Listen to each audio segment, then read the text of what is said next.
kabla hatujaanza nani ako hapa kwa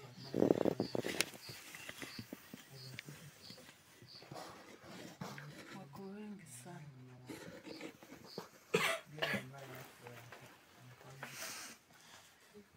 Huko karibuni sana. Niweze kutuambia majina na tuendelee.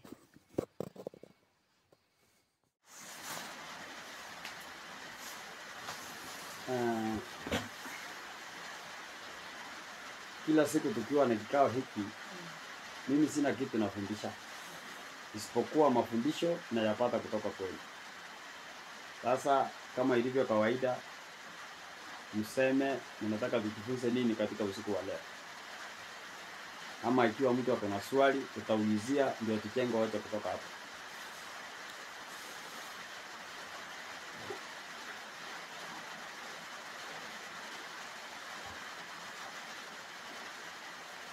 Swali kama mtu asema kile mnataka tujifunze, ndio nimeulizia tu.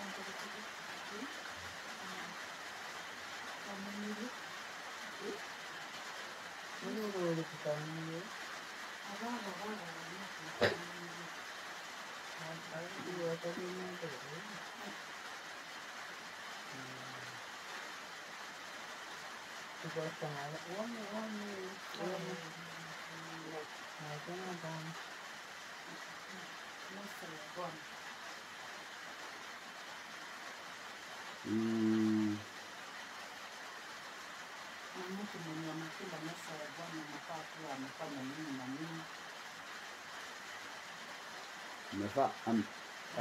Mtu ameokoka, amebatizwa. Mwenye anafaa kuwa kufanya nini nasema?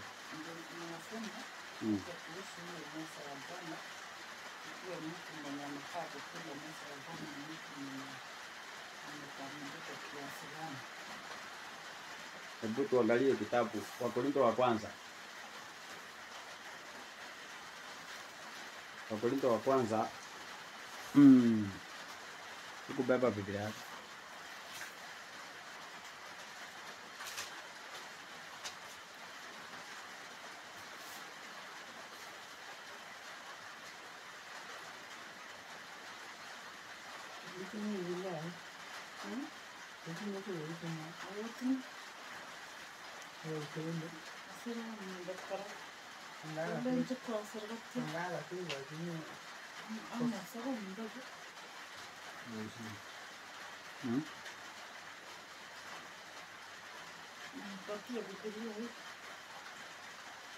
Nafanya nini?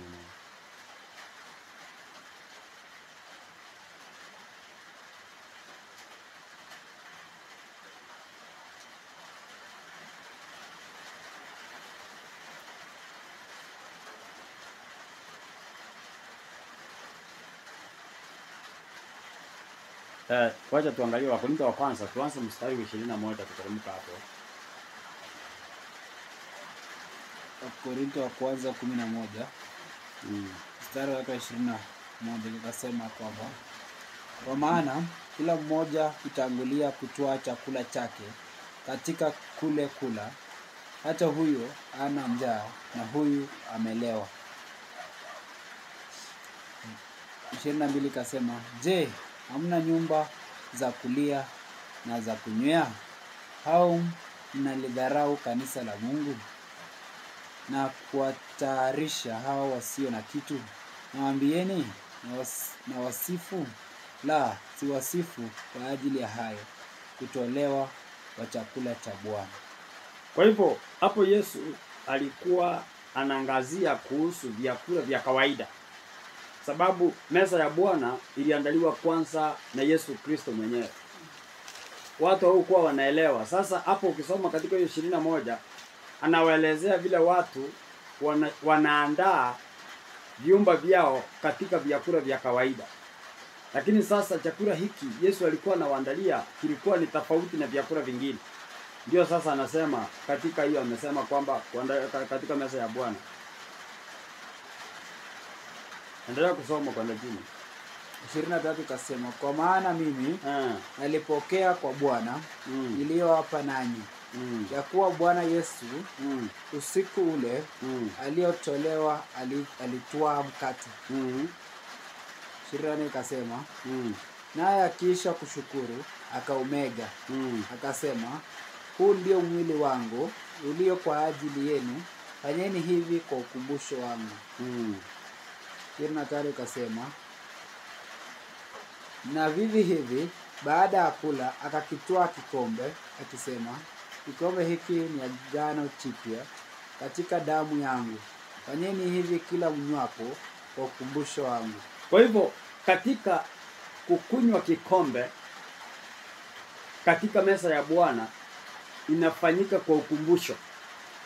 Yaani ni kwa nini tukumbuke ya kwamba mtu aliyekusaidia labda ulipokuwa mchanga, ukienda karibu miaka 10 mbele yaenda ukamsahau, lakini iwezekana mkutana na yeye njiani, kitu cha kwanza kitakachokuja akilini mwako, hata ingawa mlikuwa na mashishi, mlikuwa mnaomboleza na iwezekana amehudhuria katika mkutano huo, utasahau yale mashishi na utakumbuka huyu mtu kuna kitu alinisaidia ambacho kimenifanya niko jinsi hii.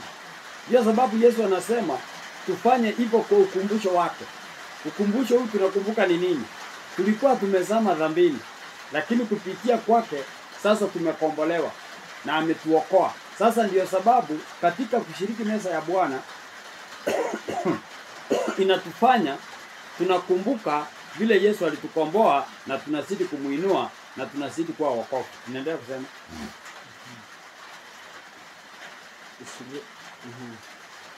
26 maana kila mulapo mkate huu na kukunywa kikombe hiki mwaitangaza mauti ya Bwana hata hajapo kula chakula cha Bwana isivyostahili. Kwa hivyo ni kumaanisha ya kwamba tunapokula mkate na kikombe hicho kutumia, tunatangaza kufa na kufufuka kwa Yesu, na vile vile kinatupatia ukumbusho wa kurejea kwake. Sababu alisema ya kwamba atakufa, atafufuka, na alipofufuka akaidi anaenda mbinguni kuandaa makao. Na akasema atarudi ili ya kwamba alipo na sisi tuwepo. Kwa hivyo ili katika kushiriki katika meza ya Bwana ni kumbusho. Kwa hivyo kuna mambo alisema mawili katika maandiko yanayokumbukwa. Kitu cha kwanza ni meza ya Bwana tunafanya kwa ukumbusho wake. Kitu cha pili ni siku ya pumziko ambayo anatuambia tukumbuke, ambayo ni Sabato. Kwa hivyo hivyo ni vitu viwili Mungu alituhimiza ya kwamba na akaambia wanadamu wawe wanakumbuka. Sasa swali lako lilikuwa ni ya kwamba mtu anayekula anatoa wajinzi gani? Endelea kusoma kwa chini. 27 ikasema, basi kila aulaye mkate huo na kukinywa kikombe hicho cha Bwana alivyostahili atakuwa amejipatia alivyostahili ama isivyostahili. Acha nirudie. Basi kila aulaye mkate huo au kukinywa kikombe hicho cha Bwana isivyostahili atakuwa amejipatia hatia ya mwili na damu ya Bwana. Kwa hivyo kumaanisha ya kwamba unaposhiriki katika kikombe na mkate unastahili kujiochi wewe mwenyewe. Uone ya kwamba kama unastahili katika kukivuza na kuguza huo mkate, kwa sababu huo ni ushirika, ni unganisho wako pamoja na Mungu. Yaani inamaanisha ya kwamba unajiochi kwanza. Baada ya kujiochi unatubu. Baada ya kutubu ndio unashiriki katika kikombe na mkate. Kwa nini uko fungu la 27 hilo? Kwa nini tutubu? Hebu soma hiyo Wakorintho wa kwanza 2 fungu lake la 11. Mbona amesema uchiochi hakusema tuchiochi? Wakorintho wa Wa kwanza 2:11. Biblia ikasema ya kwamba Maana ni nani katika binadamu ni nani katika binadamu aujuaye mambo ya binadamu ajuaye mambo ya binadamu ila roho ya binadamu iliyo ndani yake. Kwa hivyo mahali popote ulipo, mwanadamu mwingine hawezi akakuchulia dhambi zako. Mwanadamu mwingine hawezi akachua kile ambacho unachokiwaza. Mwanadamu mwingine hawezi akachua kile ambacho unachofikiria kuhusu mtu mwingine. Kwa hivyo wewe mwenyewe ndio unayejijua. Ndio tunaambiwa ya kwamba uchiochi, na baada ya kuchiochi ili ya kwamba uende kuguza kikombe na mkate. Kwa nini tunachiochi? Sababu katika dunia hii kuna dhambi ambayo inatufanya tuchiochi. Na tunapochiochi inafaa tuchiochi kwa jinsi gani? Waraka wa kwanza wa Yohana 2 fungu lake la kwanza.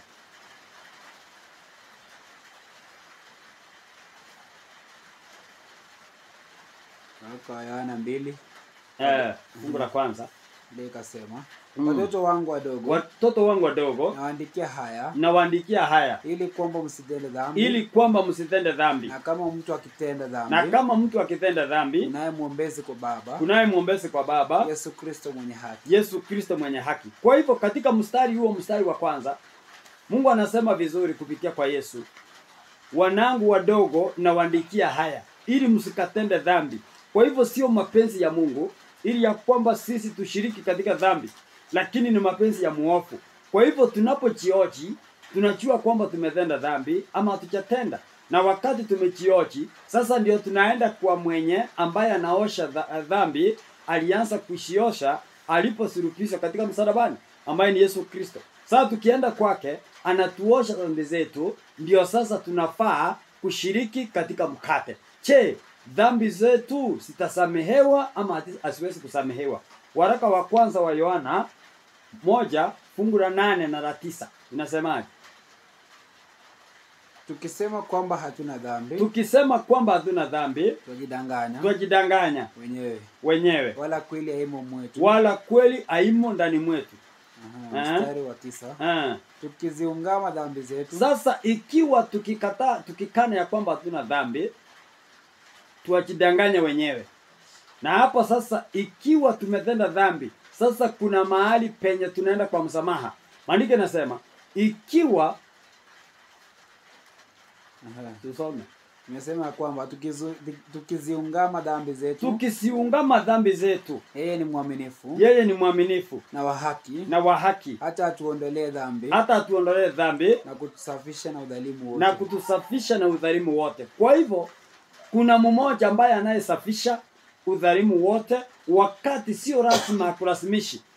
Lakini ukiona we mwenyewe ukichioji uungame dhambi zako, yu tayari kusiosha na hakika na kukuondolea udhalimu wote. Ni dhambi za namna gani ambazo isi anaosha na anasamehe? Isaya 1 fungu la 18. Isaya 1 fungu la 18. Biblia ikasema, haya njooni tusemezane, asema Bwana. Dhambi zenu zijapokuwa nyekundu sana, zitakuwa nyeupe kama theluji. Zijapokuwa nyekundu kama bendera, zitakuwa kama sufu. Kwa hivyo the one who was the chemistry, mwenye akona uwezo zenye zimekuwa nyekundu na kusiosha siwe nyeupe, ni Yesu Kristo. Na ukienda para kurasimishi wala kushurutishi ya kwamba uche na kuoshe, isipokuwa anahitaji uende kwake kwa unyenyekevu. Wakatika hali ya kuchioji mzemezane pamoja naye, na yeye achakataa. Ukiingia katika dhambi yoyote, ukienda kwake anakuosha na anakusamehe, sababu yeye ni Mungu. Lakini ikiwa utaenda, ni kitu gani kitakupata? Methali 28 fungu la 13. Methali 28 fungu la 13. Maandiko yanasema ikasema kwamba afichaye dhambi zake hatafanikiwa. Bali yeye aziungamaye na kusiacha atapata rehema. Kwa hivyo Mungu kila anahitaji, anafahamu ya kwamba tunaweza shiriki katika dhambi. Ana uhakika ya kwamba wanadamu tunaishi katika dunia na nchi ya dhambi. Ana uhakika ya kwamba tunapotembea tunatembea ndani ya dhambi. lakini amesema ya kwamba tusije tukafiche dhambi zetu, sababu kila mmoja anajua dhambi zake. Na Mungu amesema tusipeleke peupe, sio kwa kiongozi wa kanisa, sio kwa mtu yoyote. Unaenda mbele zake, unamwambia Yesu, Mungu wangu nimetenda hivi na vile, na yeye anakupatia rehema kwa sababu umesifunua. Lakini usiposifunua, vile vile akushurutishi, hata ingawa anasifahamu, anakuacha mpaka wakati ule utakapotamuka. Ni kwa nini anataka tutamuke? Kitabu Warumi 10 fungu la 9 kuendelea. Biblia ikasema, kwa sababu ukimkiri Yesu, kwa sababu ukimkiri Yesu kwa kinywa chako ya kuwa ni Bwana na kuamini moyoni mwako ya kuwa Mungu alimfufua katika wafu utaokoka. Endelea kusoma 10. Kwa hivyo kinachohitajika, Mungu kila anachohitaji ni ya kwamba ukiri. Kwa hivyo kukiri kuna sehemu kubwa sana katika kutubu na katika kwenda hali ya ufalme wa mbinguni. Naendelea kusema fungu la 10. Kwa maana kwa moyo mtu huamini hata kupata haki. Na kwa kinywa hukiri hata kupata wokovu. Kwa hivyo imani na wokovu ni vitu viwili ambavyo ni tofauti, lakini vinatembea katika njia moja. Kwa hivyo moja, imani, ukikiri kwa kinywa chako unapata imani, na ukiamini moyoni mwako unapata wokovu. Kwa hivyo hivyo ndivyo Mungu anasema tunastahili kufanya. Ndiyo sababu mwanadamu anastahili kujioji, sababu anajielewa na kujifahamu yeye mwenyewe. Sasa turudi pale katika Wakorintho, sababu nilikuwa nataka kuchenga hiyo hoja. Vile amesema kabla hujashiriki katika kikombe na mkate, iwe umejioji wewe mwenyewe. Somo 11:27 Wakorintho wa kwanza. Biblia ikasema, basi kila ulaye mkate huo au kukinywa kikombe hicho cha Bwana isivyostahili atakuwa amejipatia hatia ya mwili na damu ya Bwana. Atakuwa amejipatia hatia ya mwili ndani ya moyoni mwako. 28. Lakini mtu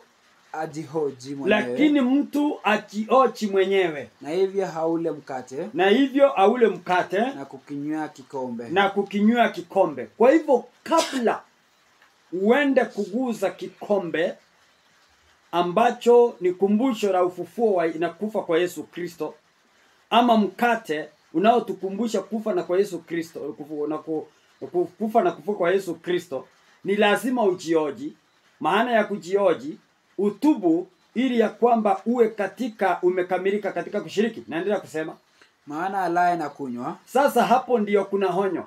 Ambaye atakaye kula na kunywa, hukumu ya nafsi yake. Hiyo sasa kula na kunywa unahukumu nafsi yako. Kwa hivyo ikiwa utaenda kwa vishindo, kukunywa tu kwa ukaidi, ukiona kwamba hamna chaspa yoyote, unafanya nini hiyo? Mstari huo umesemaje?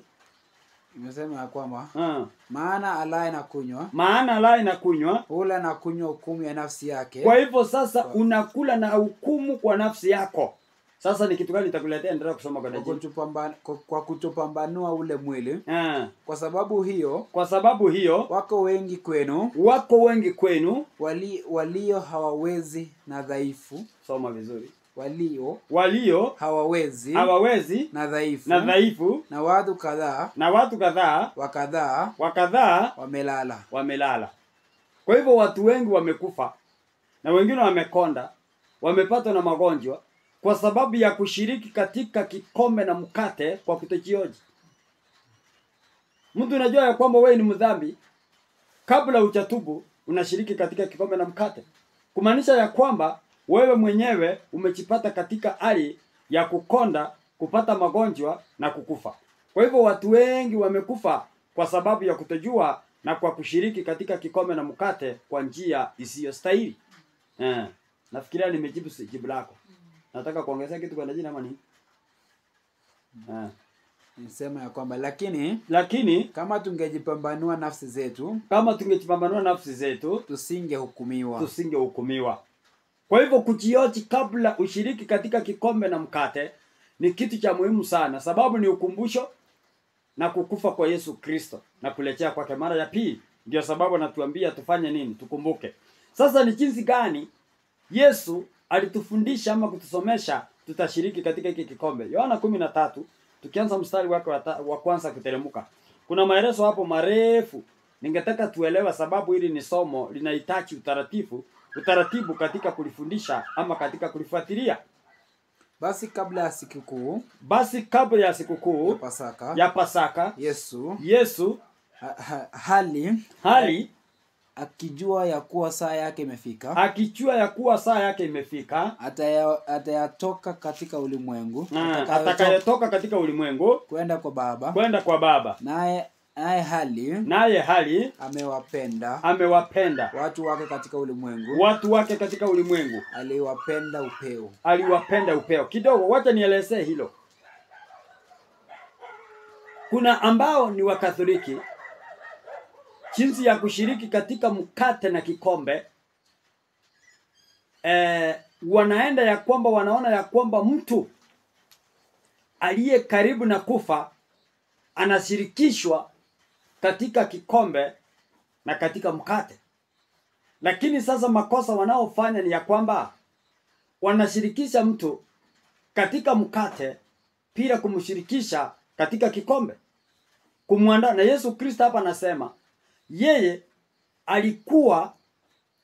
kabla alikuwa siku yake imefika ya kukufa na akafufuka aende kwa Baba, akasema ya kwamba anaachiandaa na andae washiriki wake wafae ili ya kwamba waingie. Kwa hivyo ndio tunaambiwa na kuwa ni kumbukumbu ni kumbusho ya kwamba tushiriki katika hali hiyo kila wakati, sababu siku yetu ya kufa ama ya kuondoka duniani kurejea kwa mwana wa Mungu mara ya pili hatujui. Naendelea kusema hata wakati wa chakula cha jioni naye Ibilisi amekwisha kumtia Yuda mwana wa Simioni Iskariote moyo wa kumsaliti.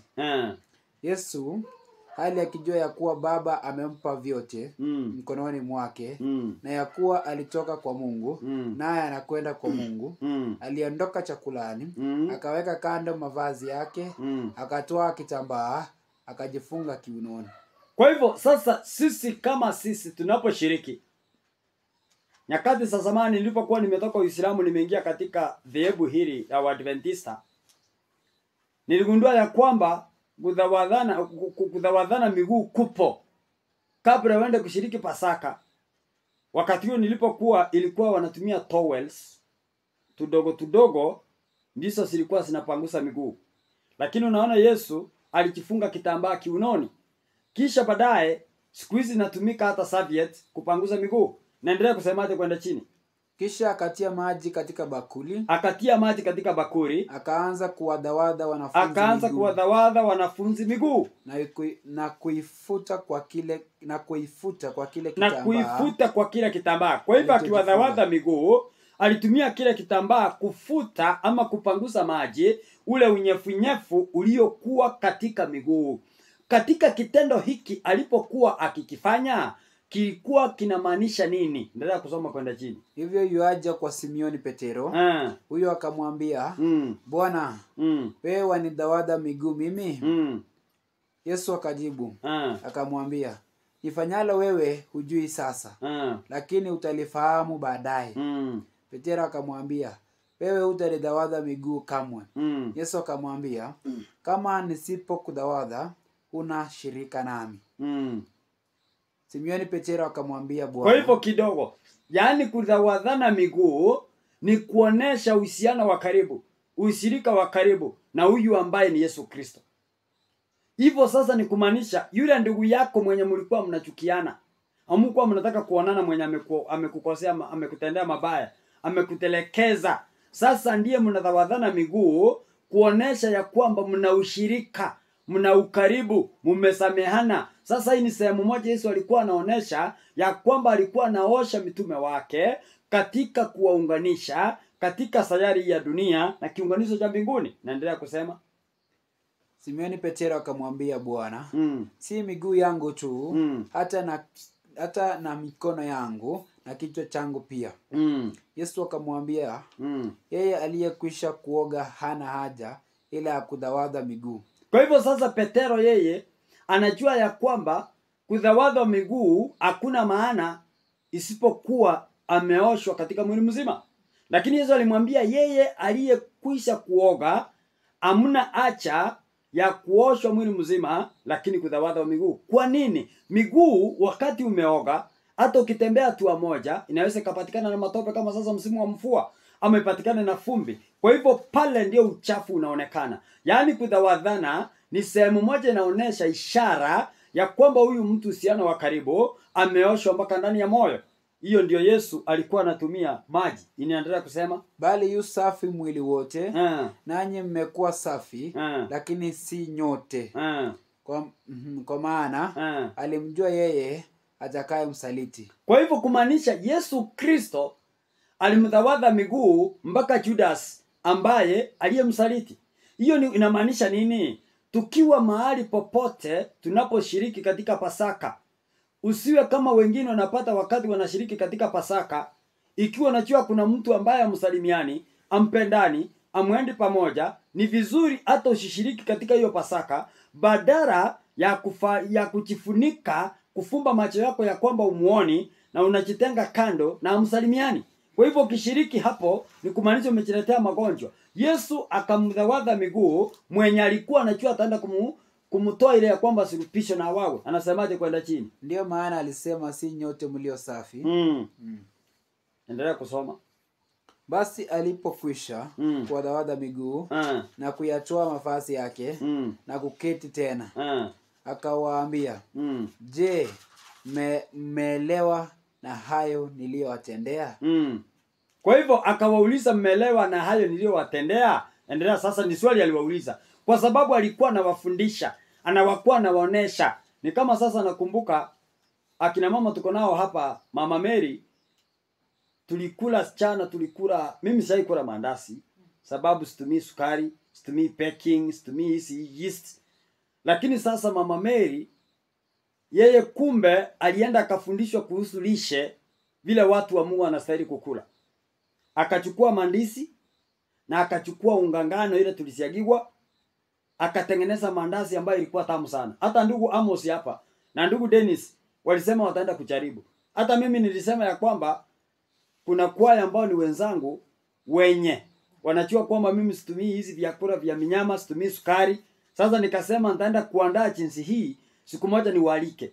Wakila nitachua wataanza kucheka ya kwamba mbona ni tamu na ukuli sukari. Ndio nitawaambia, mtakuja kujua baadaye. Kwa hivyo katika njia hiyo vile Mama Mary ametuonesha, itakuwa na sisi tunaenda kupractice kwingine na tuoneshe wengine. Sasa Yesu hapa anawauliza, mmelifahamu na kuelewa nililowafanyia? Ndiye anasemaje kwenda chini tufanye. Ninyi mwaniita mwalimu. Nyinyi mwaniita mwalimu Na Bwana. Na Bwana. Nanyi mwanena vema. Nanyi mwanena vema. Maana ndivyo nilivyo. Maana ndivyo nilivyo. Basi ikiwa mimi niliye Bwana na mwalimu, nimewatawadha miguu, imewapasa vivyo kutawadhana miguu ninyi kwa ninyi. Kwa hivyo Yesu yeye alikuwa safarini kwenda mbinguni, akatuachia jambo moja, ikiwa ninaenda kwa Baba, itakayoonyesha kumbukumbu langu, ionyeshe ushirika pamoja nami, ni kutawadhana miguu. Kwa hivyo ukienda katika kanisa ambalo watu watawadhani miguu, hilo sio kanisa la Mungu. Kama sasa kanisa ambalo ni kanisa la Katoliki, ukienda pale hawatawadhani miguu. Kile wanachofanya ni kuenda kutupu kwa kiongozi wa kanisa, unaenda kupokea. Na ukipokea kunakuwa ni kwa mashishi, kila sherehe, kila mahali, na wanasema unachukua mkate bila damu ambayo ni ishara ya Yesu Kristo. Kwa hivyo isipokuwa jinsi hiyo, that is not complete. Ni kama sasa unapata ya kwamba uweke maji kwa chiko, unataka kupika na usiweke unga. Hiyo maji sasa, hiyo sio ugali, isipokuwa ni maji. Kwa hivyo ile wanayofanya sio ile, lakini ile inayofanywa hapa, unashiriki katika kikombe na mkate kwa upamoja.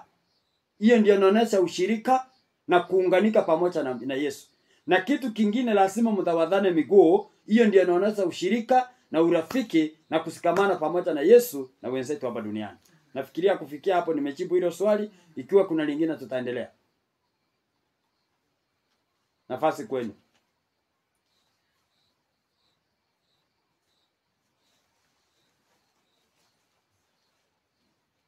Ni kama mna download maswali ama mmeelewa? Ikiwa mmeelewa, asante. Ikiwa hakuna swali, nafikiria imefika saa ngapi? Imefika saa 4 kasoro dakika ngapi hizi? Dakika 9. Kwa hivyo nafikiria ikiwa hakuna swali, tutamalizia hapo kwa leo. Ndio tena tukutane kesho masaa kama haya.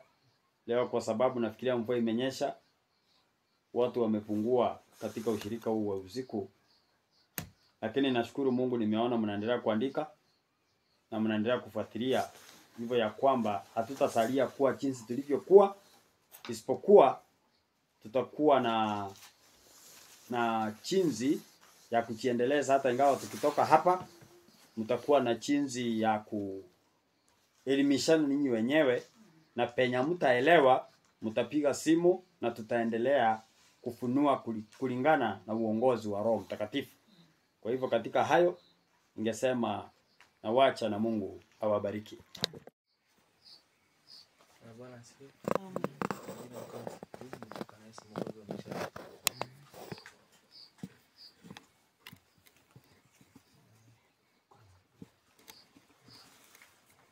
Asante, karibuni. Nakaribisha sana. Na tuombe.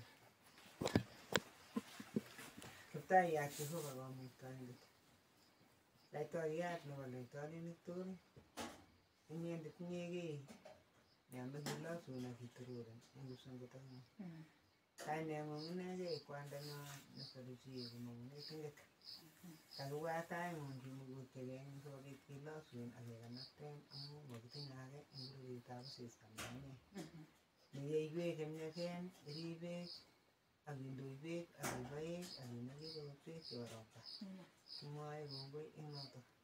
Kora kesome nyoetab kat Jehova enge kakitelel agenge en betut komugul. Amu kikisite kounotok ak kebaek kounotok akoi nguno kinetkige kityo kokitung'o nguni. Kosikinet inetech tikeyai kemnyaken kesiru kikitepte. Ara nyoiwek ak ketililech eng kotikab werinyo. Somin kora tamemeyong netilil sikondoiwech eng kanetisiet age tugul nebo kinetech nguno. Ngomin mugulelwekyok atya kwaech chekekesunot eng kotulet tugul nebo kwek nekukilagok. Abwatege kotemyendos misisani sikosom sinaiche. Kewere kipongone logoiwek chemyaken asome kora sikobit itoretikei sikonai. Yai tugul keiku lagokuk amu korotikab Jesu kokitumda komie kotai inendet tebekyonin nguno. Kiboitiot Gabriel nemoche kobaene logoiwek chemyakande inendet tugul. Sindochi iboisie amkwek rondet kityo akobuni ng'alek tugul. Kasa akosom eng kainetab Jesu netindenyo. Haya, karibu sasa. Pastor. Tunashukuru.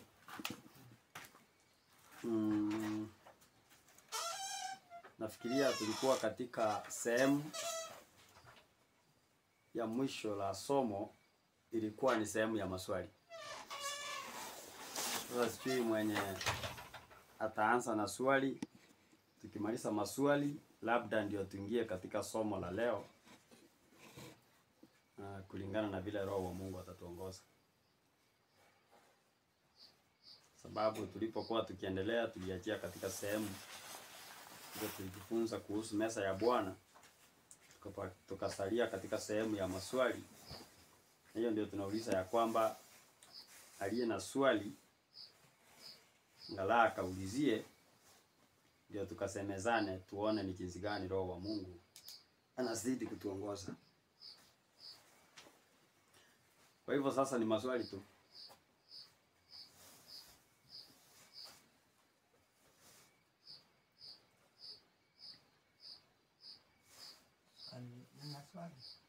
Uliza tu. Kwa sababu ya ama mafundisho ya juu ya meza ya Bwana. Nataka kuulizia hivi. Kwani pasipo kutenda yale Yesu alisema katika kuwafundisha wanafunzi juu ya kutenda ama kufanya jinsi Yesu alivyofanya. Ni makosa kama nimemwamini Yesu na naendelea na imani. Nikimwamini Yesu na kutoa chochote kwa ajili ya kazi yake. Asante sana. Lani swali lako linaangazia ya kwamba ikiwa Yesu aliagiza jambo fulani tulifanye, tulitende wakati hayuko, ikiwa hatutalitenda, tunatenda haki ama tunatuza imani kwa kutenda haki ama hatutunzi. Hebu kwa sababu ilikuwa ni mesa ya hebu nisoma kitabu, ilikuwa Yohana 13. Soma mstari wa 7 na wa 8 hapo. Ndio ninukuu mambo fulani hapo. Ndio nianze hilo ndilo tutakalo jibu hilo swali kadri na vile limeulizwa. Yohana 13. Mstari wa 7 na wa 8. Biblia ikasema, Yesu akajibu akamwambia, nifanyalo wewe hujui sasa. Nifanyalo wewe hujui sasa. Lakini utalifahamu baadaye. Petero akamwambia, wewe hutanitawadha miguu kamwe. Yesu akamwambia, kama nisipokutawadha, huna shirika nami. Endelea kusoma. Simeoni Petero akamwambia, Bwana, si miguu yangu tu, hata na mikono yangu, na kichwa changu pia. Yesu akamwambia, yeye aliyekwisha kuoga hana haja ile ya kutawadha miguu, bali yu safi mwili wote. Nanyi mmekuwa safi, lakini si nyote. Endelea kusoma. Kwa maana alimjua yeye atakaye msaliti. Ndio maana alisema si nyote mlio safi. Basi alipokwisha kuwatawadha miguu na kuyatua mavazi yake na kuketi tena, akawaambia, je, mmeelewa na hayo niliyowatendea? Ninyi mwaniita mwalimu na Bwana, nanyi mwanena vema, maana ndivyo nilivyo. Basi ikiwa mimi niliye Bwana na mwalimu nimewatawadha miguu, imewapasa vivyo kutawadhana miguu nanyi ninyi kwa ninyi. Kwa hivyo hilo ni agizo. Tumesoma mtiririko vile mesa ya Bwana iliandaliwa. Kwanza Yesu aliwaambia, ninajua ya kwamba ninalolifanya hamtalifahamu na mlielewi. Lakini alipowafanyia baadaye wakaelewa, ndio sasa akawaambia, mmeona mimi ni mkuu, yani ni mwalimu kuwaliko, lakini nimetenda haya. Hivyo basi nanyi mtendeni kwa wengine vile nami nimewatendea. Kwa hivyo ni agizo ya kwamba Yesu ametuambia tukisema kwamba sisi ni Wakristo, lazima tufanye sehemu ya kutawadhana miguu na kutenda vile Yesu alifanya. Je, tusipotenda tutakuwa tumetenda haki kwa Yesu? Yohana 14, nisomee fungu lake la 15. Biblia ikasema, mkinipenda mtazishika amri zangu. Kwa hivyo ni kumaanisha ya kwamba katika yale mambo Yesu anasema wanaompenda watakaoshika ni kushiriki katika mesa ya Bwana, na vile amepeana mpangilio na vile ameielezea na vile nafaa kufanya. Kwa hivyo ndivyo kuonesha ya kwamba unampenda Yesu. Ikiwa ufanyi kadri na vile alielekeza, hivyo kwamba umpendi. Kwa nini yeye anasema tumpende na tuelekeze jinsi hiyo? Yohana 15 fungu lake la 10. Fungu la 10 likasema hivi.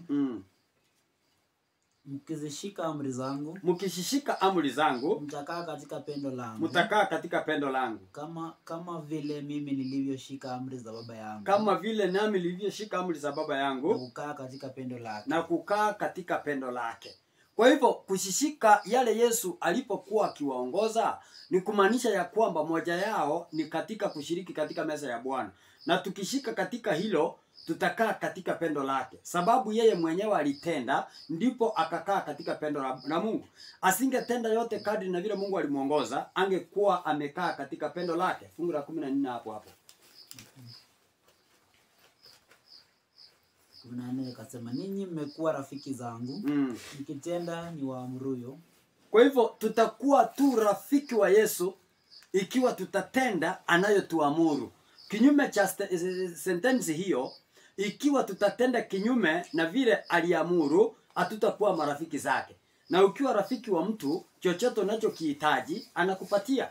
Lakini ikiwa wewe ni adui wake, unachokihitaji hatakupatia. Kwa hivyo kuwa tu rafiki ni kutenda yale Yesu aliamuru. tumesoma katika Yohana ile 13, tumegundua ya kwamba Yesu aliwaamuru mitume, akawaambia sasa niwafunza, nimewaonesha. Hivyo sasa mimi naenda kwa Baba. Nitakapoenda nyinyi nanyi mfanyiane hayo ninyi kwa ninyi. Kwa hivyo ikiwa hatutawadhana miguu na kushiriki meza ya Bwana, hatuna urafiki na hatuna uhusiano na Mungu. Nafikiria nimejibu. Moja lidika. Sawa, swali lingine? Na swali. Bali ningeuliza jana, ningeuliza leo. Kwa hivyo ulituambia jana ya kwamba sikuambia maandiko yalisema, sio mambo yangu. Hiyo sawa. Maandiko yalisema jana ya kwamba tuna hii kikombe na mkate ambao Yesu aliumega. Kwa hivyo nauliza inafaa iwe ya aina gani? Inatengenezwa vipi? Yaani kutengenezwa kulingana na vile inaandaliwa, inasemekana ni mikate isiyotiwa chachu. Yaani mikate, unaona kama ile sasa ile mikate Mama Mary alitengeneza. Alitumia mandizi na unga. Hakukuwa na yeast, hakukuwa na baking powder. Ndio sasa unaona hii mkate inapoandaliwa ilikuwa ni ngano tu ya kawaida. Inaandaliwa bila kuwekwa yeast na bila kuwekwa kitu inaitwa baking. Ndio inatengenezwa mkate ambayo inatumika kuidhinisha katika kushiriki katika Pasaka. Na kitu kingine ambacho kinachotumika ni mzabibu. Na huyu mzabibu ukitumika, sababu Yesu alisema ya kwamba ule mzabibu alipoandaa wakanywa ulikuwa unasimamia kumbusho la damu yake. Na mkate ulikuwa ni kumbusho la mwili wake, yaani kukufa na kufufuka kwake. Ndio dhihirisho. Ndio sasa unaona ya kwamba kwa wakati ule huu mzabibu unayotengeneza ndio watu wanakunywa kama damu. Sasa ukiangalia mbona anasema kwamba watu watumie mzabibu? Sababu Yesu anajifananisha yeye kama mzabibu. Fungua kitabu Yohana 15, tukisoma mstari wa 4 kuteremka hapo. Kaeni ndani yangu. Kaeni ndani yangu. Nami ndani yenu. Nami ndani yenu. Kama vile tawi. Kama vile tawi lisivyoweza kuzaa peke yake. Lisivyoweza kuzaa peke yake. Lisipokaa ndani ya mzabibu. Lisipokaa ndani ya mzabibu. Kadhalika nanyi. Kadhalika nanyi. Msipokaa ndani yangu. Msipokaa ndani yangu. Mimi ni mzabibu. Mimi ni mzabibu. Ninyi ni matawi. Ninyi ni matawi. Akaaye ndani yangu. Akaaye ndani yangu. Nami ndani yake. Nami ndani yake. Huyo uzaa sana. Huyo uzaa sana. Maana pasipo mimi. Maana pasipo mimi. Ninyi hamwezi. Ninyi hamwezi. Kwa hivyo Yesu alitumia mzabibu kuandaa kinywaji ambacho kinamsimamia yeye mwenyewe kama mzabibu sahihi. Kwa hivyo sasa inatengenezwa kutokana kwa ngano isiyotiwa chachu, yaani yeast ama baking, na vile vile ni kutokana kwa matunda ya mzabibu inaandaa ile kikombe. Ndio sasa Yesu anasema, hebu nisomee, nafikiria Luka 18:22. Pia sio 22:18, lakini sana sana ni 18:22. Kuna vile Yesu anasema alipomaliza kunywa hicho kikombe na mkate kushiriki. Yesu aliposikia hayo, alimwambia, umepungukiwa. Hiyo ni 18:22. 18:22. Hebu soma 22:18. 22:18 Luka. Ina point nataka hapo. Yesu anasemaje? Na Mungu likalele kasema ya kwamba maana nawaambia ya kwamba tangu sasa sinywi mazao ya mzabibu hata ufalme wa Mungu utakapokuja. Kwa hivyo kumaanisha ya kwamba hiki kikombe kilikuwa kinatengenezwa kutoka wapi? Mzao wa mzabibu. Sio kama wengine wanapata wanashiriki katika soda ya Fanta ama sijui soda ya Coca-Cola, wengine wanatumia biscuit. Unajua biscuit imewekwa vitu mingi. Iko na preservative, iko na food color, iko na sukari na hizo vitu vyote. Sasa na imetengenezwa kutokana kwa factory. Hiyo sio hiyo Yesu alikuwa anasema. Ni mkate unatoka shambani na unaandaliwa kulingana na maadili ya mwongozo wa Yesu, na ndio watu wanashiriki katika kukunywa na katika kukula. Na Yesu mwenyewe umesikia amesemaje? Tangu leo siwezi kushiriki mpaka wakati ufalme wa mbinguni utakapokuja. Kwa hivyo kumaanisha ya kwamba akinena haya ulikuwa ni mwisho, chakula cha mwisho alichoshiriki na mitume wake. Ndipo alipomaliza katika hicho chakula cha mwisho akachukuliwa, akahukumiwa, akawawa, akasulubishwa na akazikwa siku hiyo. Sasa alipofufuka akatembea na wao siku 40 na akaenda mbinguni. Kwa hivyo kumaanisha katika mstari huo meza ya Bwana tutakapoenda mbinguni tutaipata huko. Ndio tutaenda kushiriki sasa Yesu atakaporudi. Kwa hivyo usiposhiriki hapa kumaanisha ya kwamba haitawezekana uingie pale. Kwa sababu lazima ujiandae kutoka hapa ndio uwe na uwezo wa kwenda kushiriki pale. Hivyo sasa kile ambacho kila mmoja anastahili kufanya ni kushiriki katika meza ya Bwana. Nafikiri nimejibu. Moja dirika. Meredhika. Swali lingine. Uliza tu. Ikiwa kuna swali uliza tu. Na ikiwa hakuna msema hakuna, tuende kitengo kingine. Kunayo swali? Nataka niulize. Uliza tu. Katika wakati wa wanafunzi waliagizwa na Yesu na akawaacha wanafunzi. Wanafunzi hao waliendelea kutumia kufanya hivi mpaka lini wakaacha? Kwa sababu ilifanyika kwa wanafunzi, lakini sasa madhehebu mengi hawatendi hivyo. Ni nini kilitokea mpaka Wakristo ambao ni Wakristo hawafanye hivyo? Sasa wale wenye wafanyi hivyo ni waamuzi wao. Lakini Yesu unaona katika hicho kitabu cha Yohana 13 aliwaambia ya kwamba fanyeni hivi kwa ukumbusho wangu na mfanyiane ninyi kwa ninyi. Kwa hivyo yeye hakusimamisha. Inaendelea mpaka leo hii. Na amesema katika Luka 22:18 ya kwamba sitashiriki tena mpaka ufalme wa mbinguni utakapokuja. Kwa hivyo tena Yesu ufalme utakapokuja kutuchukua, tutaenda kushiriki hiyo meza ya Bwana kule mbinguni. Kwa hivyo itakuwa. Kwa hivyo wale ambao hawashiriki katika meza ya Bwana, hiyo ni mambo yao. Mitume waliendelesha, wakatuletea sisi tunaendelea na kila mmoja anaendelea mpaka Yesu arudi. Ndivyo maandiko yanasema. Huyo mwingine anasema ya kwamba ashiriki ni mambo yake. Na ni kwa sababu wanatumia maandiko imesema ya kwamba tushiriki. Lakini mtu na yeye anasema ya kwamba msishiriki. Ni kwa sababu ya nini? Hebu soma kitabu cha Methali 3:5.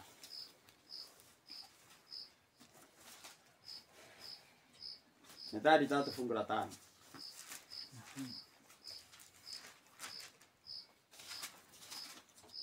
Mtumaini Bwana. Mtumaini Bwana kwa moyo wako wote. Kwa moyo wako wote. Wala usitegemee akili zako mwenyewe. Wala usitegemee akili zako mwenyewe. Kwa hivyo Mungu anasema tumtumaini yeye mwenyewe na nguvu zetu zote, lakini tusitegemee akili zetu wenyewe. Sasa watu wanapotegemea akili zao wenyewe, wanaona ya kwamba Mungu hakupanga vizuri na anapanga kivyake. Ndio sababu unaona watu hata katika mapambo na kuchirembeza, Mungu labda alikuumba vizuri, lakini unaanza kuchirembeza, unaona ya kwamba kumtoa makosa hii haifai. Kwa hivyo watu wamekuja na mizimu yao ya kuimanisha watu ya kwamba kuko hivi, na hayo mambo yamo katika maandiko. Lakini ukiwa wewe ni mtu unaenda mbinguni, unategemea maandiko na unategemea Biblia ambayo ni Biblia takatifu, ukisoma ndiye inakuwa mwelekezi. Sababu inasema katika wa Timotheo wa 2:3 ule mstari wake wa 16 inasema ya kwamba, hebu soma hiyo.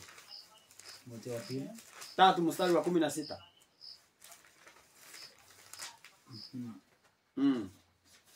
Kile la 6. Biblia ikasema kila andiko lenye pumzi ya Mungu lafaa kwa mafundisho na kuwaonya watu makosa yao na kuwaongoza na kuwadhibitisha katika haki. Fungu la 17, ili mtu wa Mungu awe kamili, amekamilishwa apate kutenda kila tendo njema. Kwa hivyo ukitaka kujua vyema mambo ya Mungu, zingatia mambo ya Biblia. Kile Biblia inasema ndicho unastahili kukifanya. Sio kwamba vile kiongozi wako wa kanisa amekueleza, ama vile wewe umefikiria, ama vile wewe umeona. Kuona kwako sio kuona kwa Mungu. Na mtazamo wako sio mtazamo wa Mungu. Wewe unaona hivi na Mungu anaona hivi. Lakini tuzingatie maandiko, imesema ya kwamba watu wanaoenda mbinguni lazima washiriki katika meza ya Bwana. Ndio sababu unaona hata sasa kesho itakuwa makanisa karibu yote wanashiriki katika meza ya Bwana wakiendelea kujiandaa kwa sababu ya ufalme. Nafikiria nimejibu hiyo. Unayo swali lingine?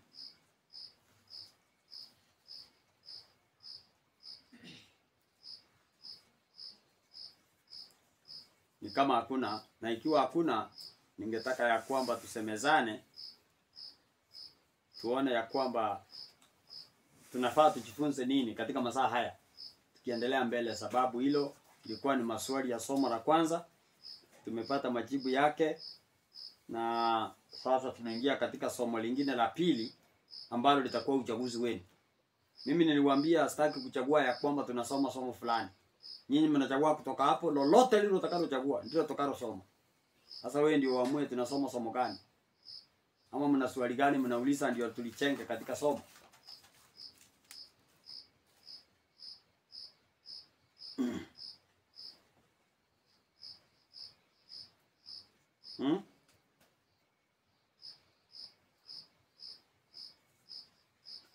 Hivyo ni kumaanisha ya kwamba hamna kile ambacho hamtaki amuelewi, mnataka kuelewa, ama mnaelewa kila kitu.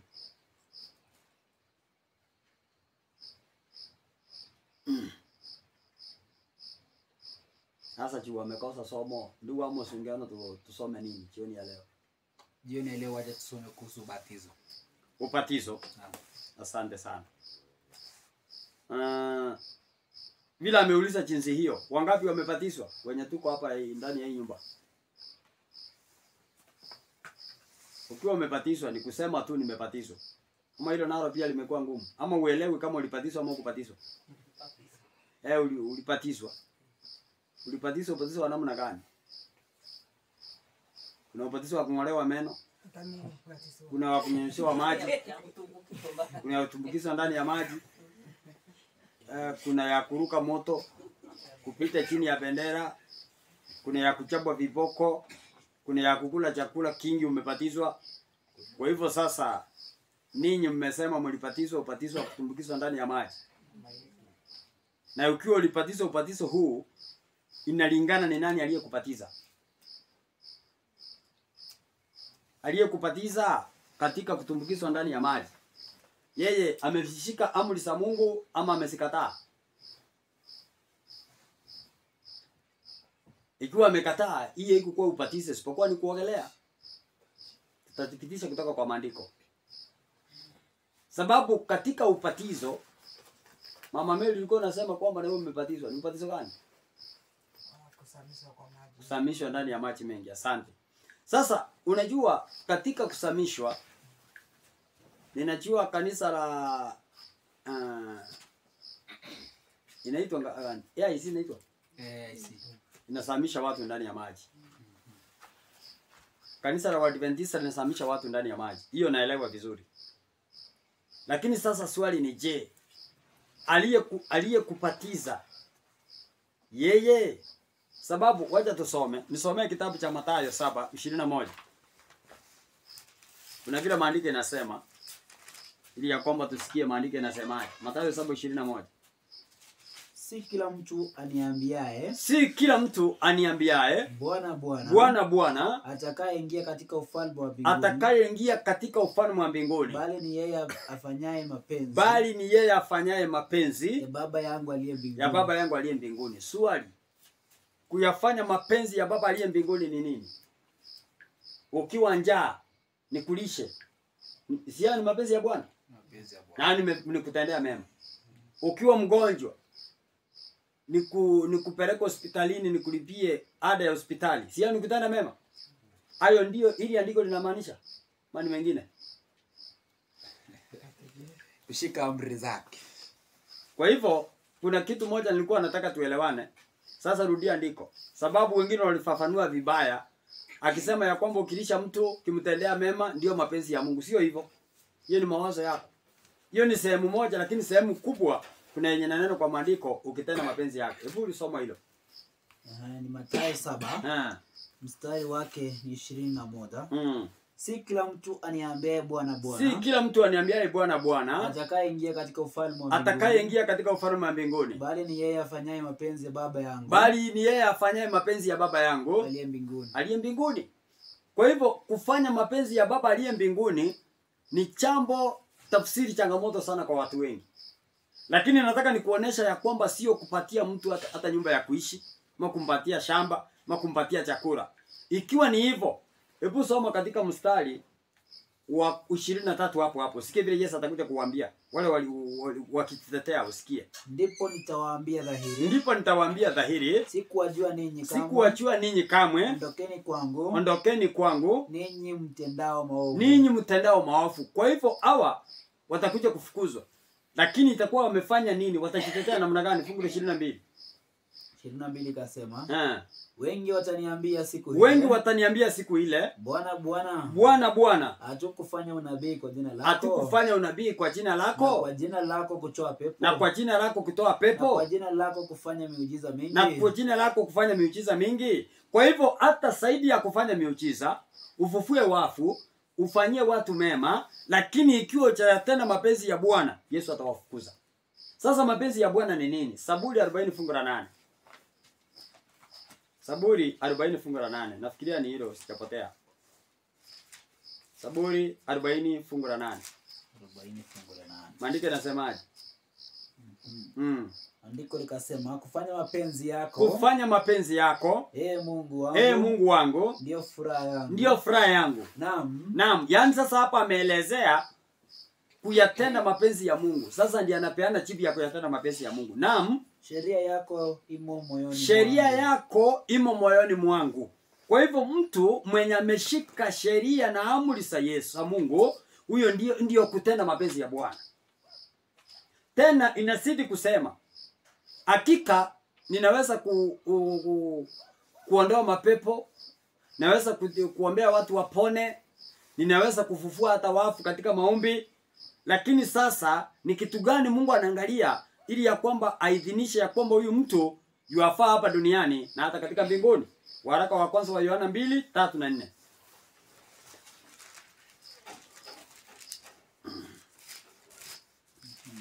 Waraka wa kwanza wa Yohana 2:3 na 4. Maandiko yanasemaje? Waraka wa Yohana 2:3 na 4. Mstari wake ni wa 3 na 4. 4. Biblia ikasema, na katika hili twajua ya kuwa tumemjua yeye. Twajua ya kuwa tumemjua yeye. Ikiwa tunashika amri zake. Ikiwa tunashika amri zake kidogo. Kwa hivyo mtu yoyote anayesema anamjua Mungu, kitu cha kwanza ni nini inaonyesha kwamba anamjua? Ni kushika amri zake. Kwa hivyo njia nyingine, mwenye amekataa amri za Mungu, huyo sasa hata ingawa anapatiza, hata ingawa anatoa mapepo, hata ingawa anafanya miujiza, huyo mbinguni aidhinishi kwa sababu amekataa amri. Endelea kusoma. Yeye asemaye nimemjua. Yeye asemaye nimemjua. Wala asishiki amri zake. Wala asishiki amri zake. Ni muongo. Ni muongo. Wala kweli. Haimo ndani yake. Kwa hivyo ndio niliuliza ya kwamba aliyekupatiza ni mwenye ameshika amri za Mungu ama amezikataa. Kwa sababu kuna amri ngapi? Amri za Mungu ni 10. Lakini kuna amri ya 4 ambayo ni changamoto sana kwa watu wengi. Na hiyo amri ya 4 ni pumziko la Sabato.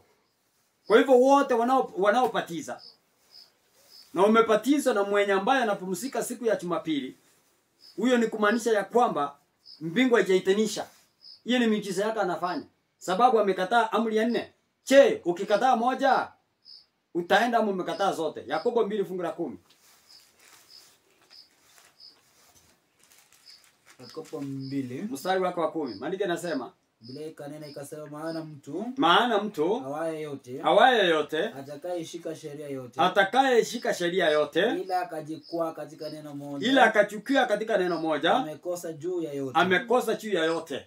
Kwa hivyo ikiwa umeshika sheria yote lakini umekana moja, wewe umekuwa umeharibu ama umevunja zote. Kwa hivyo ikiwa amekataa amri ya Sabato, anapumzika siku ya kwanza badala ya siku ya 7, yeye ni sawa na yule amekataa zote.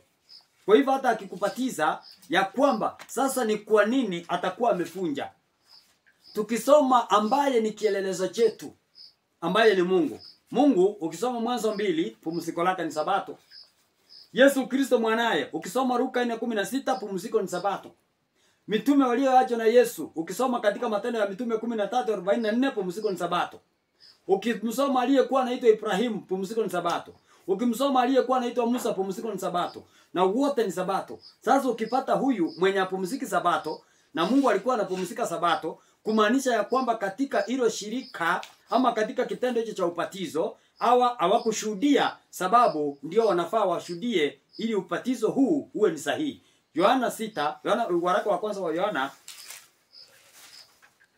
waraka wa kwanza wa Yohana 5, nafikiria mstari wako wa 6, 7, 8. Biblia kanena ikasema kisha nane, waraka wa kwanza wa Yohana 5 anza fungu la 6. Nianze 6. Biblia ikasema huyu ndiye aliyekuja kwa maji na damu, Yesu Kristo, si katika maji tu bali katika maji na katika damu. Naye roho ndiye ashuhudiaye, kwa sababu roho ndiye kweli, kwa maana wako watatu washuhudiao mbinguni, Baba na Neno na Roho Mtakatifu. Na watatu hawa ni umoja. Kwa hivyo kumaanisha ya kwamba Roho wa Mungu na Yesu mwana wa Mungu na Mungu Baba wote wameshika amri zote na wapumzika Sabato. Kwa hivyo wakati unapofunga harusi lazima hawa watatu washuhudie. Unapobatizwa lazima kuwe na ushuhuda wa Roho Mtakatifu na waidhinishe ya kwamba huyu ni mwanangu. Ndio sababu soma katika kitabu cha Mathayo 3 fungu lake la 16 na 17. Mathayo 3 16 na 17. Naye Yesu alipokwisha kubatizwa, mara akapanda kutoka majini, mara akapanda kutoka majini. Tazama, mbingu zikamfunukia, akamwona Roho wa Mungu, akishuka kama hua, akija juu yake. Na tazama, sauti kutoka mbinguni, ikasema, huyu ni mwanangu mpendo wangu, ninayependezwa naye. Kwa hivyo wakati unapopata upatizo sahihi katika kushishika amri za Mungu, ukipanda kutoka majini, ndio Roho anashuhudia. Kwa hivyo ikiwa umekataa amri za Mungu, Roho ambaye ni wa Mungu aweze akashuhudia. Sababu ukisoma Wakorintho wa 2:6 ukianza 14 inasema ya kwamba hamna uhusiano katikati ya giza na nuru, katikati ya Yesu na Belial. Hamna. Kwa hivyo sasa anajitenga. Ikiwa ulipatizwa na aliyekupatiza yeye amefunja amri, huo si upatizo isipokuwa ni kuogelea. Kwa nini? Tumeona ya kwamba, hebu soma Waebrania 12 fungu la 2.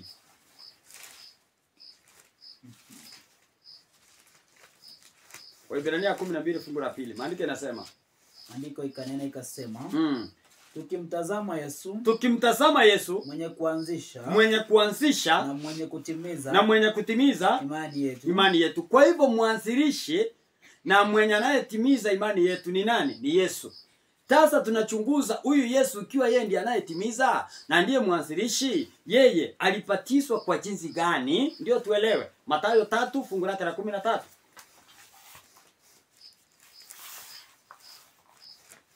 Mathayo 3:13. Maandiko yanasema, kanena ikasema, wakati huo Yesu akaja kutoka Galilaya, mpaka Yordani kwa Yohana ili abatizwe. Kwa hivyo alipanga safari kutoka Galilaya mpaka Yordani. It is 110 miles. That is more than 1,000 kilometers. Alitembea ili ya kwamba mpaka Yordani akuje kubatizwa. Hapa Yordani alipokuja ni wapi? Yordani ni wapi? Mariko 1 fungu la 5.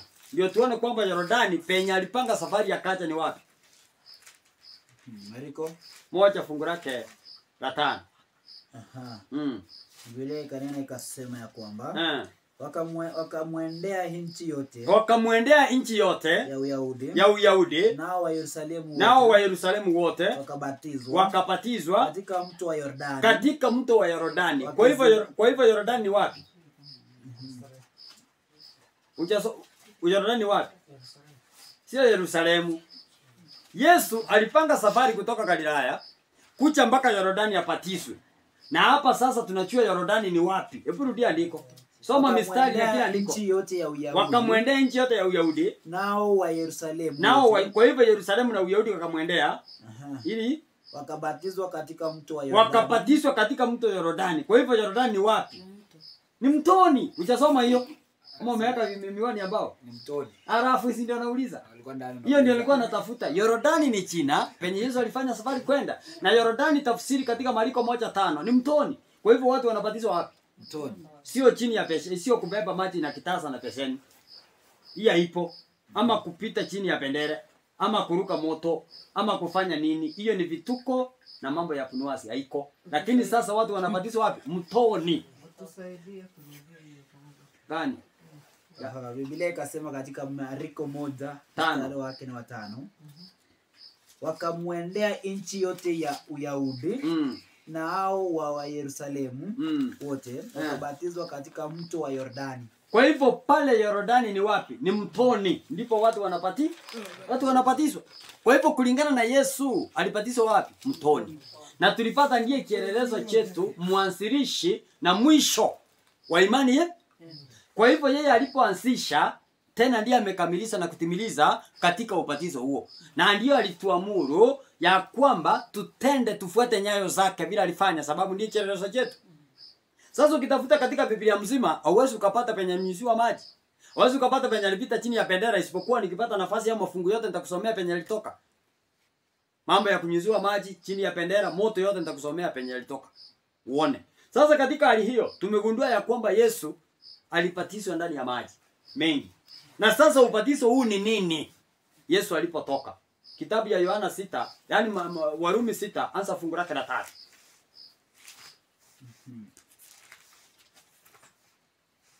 Kwa sababu Uyahudi, yani ubatizo ni jina la Kigiriki. Inasemaje?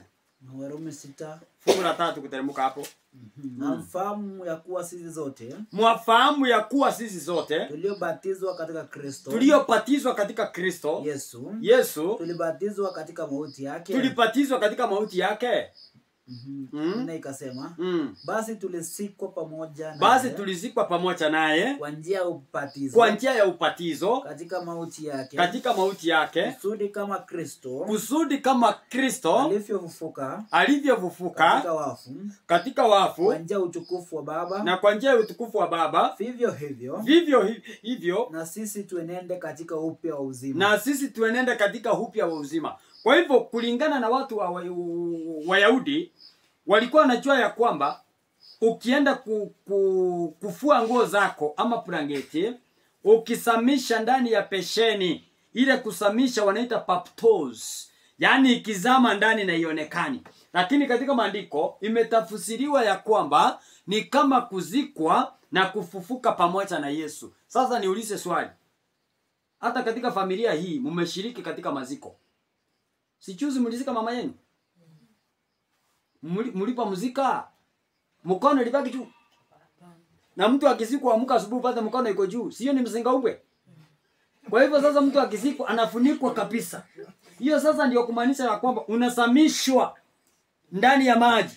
Sasa ukitoka pale, hiyo ndio inaitwa ubatizo. Kukufa na kufufuka pamoja naye. Hiyo ndio sasa inaitwa ubatizo. Inaitwa baptos. Ndio chini ilitoka ubatizo. Kusamishwa ndani ya maji. Ndiyo Yesu alifanya nini? Alifanyiwa. Na alipoanza kupanda majini ndio mbingu ikaidhinisha.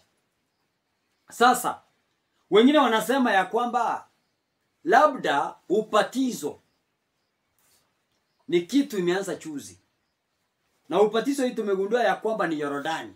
Mbona Yordani? Hebu nisomee kitabu cha Yohana 3:23.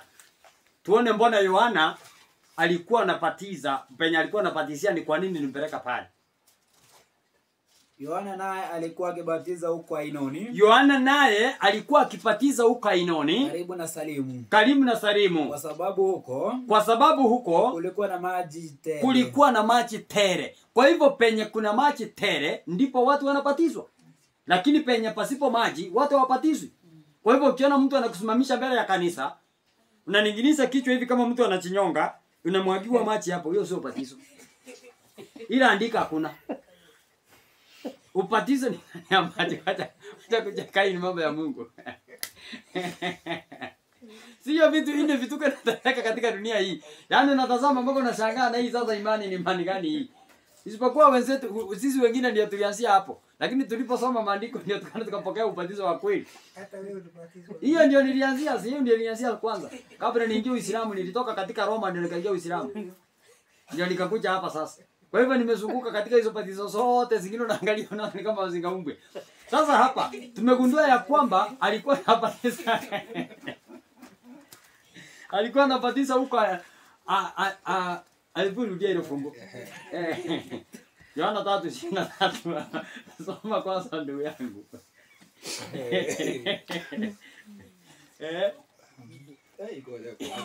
Nataka kucheka kwanza.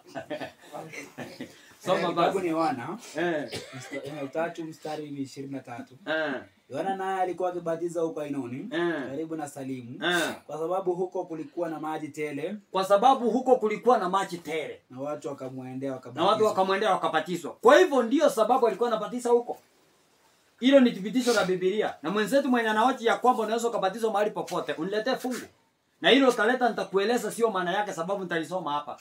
Sasa wengine wanasema ubatizo labda au kukua ulikuja pamoja na Yesu.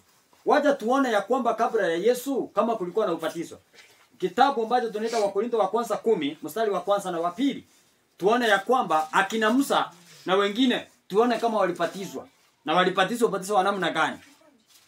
10 mstari wake ni gani? Kwanza na wa pili. Nasemaje? Okay. Kwa maana ndugu zangu sipendi mkose kufahamu ya kuwa baba zetu walikuwa wote chini ya wingu, wote wakapita kati ya bahari, wote wakabatizwa wawe wa Musa katika wingu na katika bahari. Kwa hivyo sasa tumalizia hapo tukiangalia ya kwamba Musa alikuwa kabla ya Yesu kusaliwa. Yaani Yesu kusaliwa kama mwanadamu. Musa walikuwa wamefanya nini? Wamepita chini ya bahari. Ndani ya bahari ni kitu gani kinapatikana? Maji. Si ni maji? Kwa hivyo walibatizwa wao wote ndani ya maji. Kwa hivyo Musa walifanya nini? Walibatizwa. Na watu hapa wanaoji wakisema ya kwamba Musa hawakubatizwa, lakini umeona fungu ya kwamba walibatizwa. Na watu watasema ya kwamba Yesu alipomaliza ubatizo alienda na ubatizo kaisha, mitume hawakuendelea kupatiza. Wacha tuone kama mitume walibatiza. Kitabu ni Matendo ya Mitume 8, tuanze mstari wake wa 31. Tuone ya kwamba Yesu baada ya kwenda mbinguni alipomaliza miaka 11 na miezi 8, ni kitu gani kilitendeka? Ndio tunagundua ya kwamba mitume kama walibatiza ama hawakubatiza. Maandiko yanasemaje? Akasema nitawezaje kuelewa? Mtu asiponiongoza. Akamsihi Filipo. Apande na kuketi pamoja naye. Ukumbuke Filipo alikuwa ni mtume wa Yesu. 32 kasema, na fungu la maandiko alilokuwa akisoma ni hili. Aliongozwa kwenda machinjoni kama kondoo, na kama vile mwana kondoo alivyokimya mbele yake amkatae manyoya, vivyo hivyo yeye naye hafunui kinywa chake. 33 kasema, katika kujidhili kwake hukumu yake iliondolewa. Anza fungu la 35 hapo. Kwa sababu hapo ni mtiririko vile alikuwa anamuongoza katika kwenda kubatizwa huyo Ethiopia ni Yonak. Soma 35. Filipo akafunua kinywa, naye akaanza kwa andiko lilo hilo. Akamhubiri habari njema ya Yesu. Wakawa wakienda njiani. Wakafika mahali penye maji. Ile towashi akasema, tazama maji haya. Nini kinachonizuia nisibatizwe? Kidogo. Kwa hivyo huyu ni Filipo alipokuwa akienda Ethiopia, wakapanda na mmoja ambaye ni Ethiopia ni Yonak. Alikuwa akizungumzia kitabu cha Isaya. Hakukuwa ameelewa. Sasa Filipo akamuelezea kuhusu Yesu Kristo. Akamkubali. Ili alipomkubali, sababu wakati huo mgogoro ulikuwa ni watu kukubali kwamba Yesu ni Bwana. Kwa sababu walikuwa wanamkataa. Sasa alipomkubali ndipo akamweleza kuhusu ubatizo. Akamweleza kuhusu ubatizo wa maji. Sasa ndio huyu anauliza, ndio hii maji ameendelea kusoma. Filipo akasema, ukiamini kwa moyo wako ndio ile wote. ndiko kutoka juu ndio uelewe. Wakawa wakienda njiani, wakafika mahali penye maji. Yule towashi akasema, tazama maji haya. Ni nini kinachonizuia nisibatizwe? Ndiye akamwambia Filipo sasa. Filipo akasema, ukiamini kwa moyo wako wote, inawezekana. Akajibu akanena, naamini ya kwamba Yesu Kristo ndiye mwana wa Mungu. Kwa hivyo kuna mambo unastahili kuwa nayo ndani yako ili kwamba upatizwe. Kitu cha kwanza urasimishwe. Uamini moyo wako kwamba Yesu ni Bwana. Ukiamini jinsi hiyo unapatizwa. Ndio sababu unapata kama sasa kanisa la Katoliki, nakumbuka mimi nilipatizwa nikiwa miezi 6. Wakati sielewi kitu chochote. Wanapatiza watoto. Na huyu mtoto anayepatiza haelewi kitu chochote. Lakini kulingana katika kanisa hili la WCDA, ninajua ya kwamba mtoto mwenye anapatizwa ni miaka 12 kwenda mbele. Na hilo jambo watu wengi hawaelewi ni kwa nini. Sababu walitoa katika Uyahudi wa Israeli, ukifika miaka 12 you are already an adult. Unachielewa. Kwa hivyo walikopi kutoka hapo, walikuwa wakipatizwa wakiwa na huo umri. Sasa ndio hapa ukiwa na miaka 12 umeanza kupainisha mema na mabaya, ndipo unapatizwa. Sasa hapa inaendelea kusemaje kwenda chini? Kisha walipopanda kutoka majini, Roho wa Bwana akamnyakua Filipo. Kwanza kutoka juu kuna kitu umeruka. Filipo akasema, ukiamini kwa moyo wako wote, inawezekana. Akajibu akanena, naamini ya kwamba Yesu Kristo ndiye mwana wa Mungu. Akaamuru lile gari lisimame. Unaona sasa kuteremka ndio ulikuwa umeruka, ndio ulikuwa nataka. Kwa hivyo anayepatizwa na anayempatiza wote wawili wanateremka kwenda wapi? Wote wawili majini. Sio kwamba unaambiwa unasimama tu hivi kama posti na mwagiro wa maji. Hapana. Ni wawili wanahusika katika kitendo hicho. Alafu Filipo na yule towashi naye akampatiza. Kisha walipopanda kutoka majini, Roho wa Bwana akamnyakua Filipo. Kwa hivyo sasa kumaanisha ya kwamba katika upatizo Yesu alipoenda, mitume baada ya miaka 10 na zaidi waliendelea kupatiza.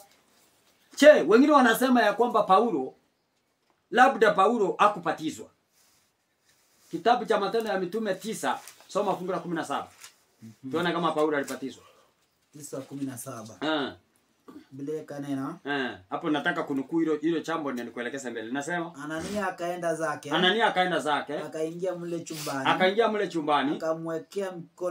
Akamwekea mikono akisema. Ndugu Sauli. Bwana amenituma. Yesu yeye. Aliyekutokea katika njia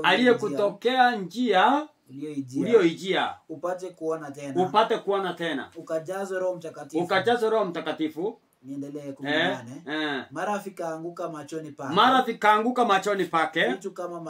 Vitu kama magamba. Akapata kuona. Akasimama. Akabatizwa. Kwa hivyo mwenye anaitwa Paulo pia alipatizwa. Na mwenye anakuambia kwamba sijui nini, hiyo ni mambo yake. Ukimuuliza fungu hakuna.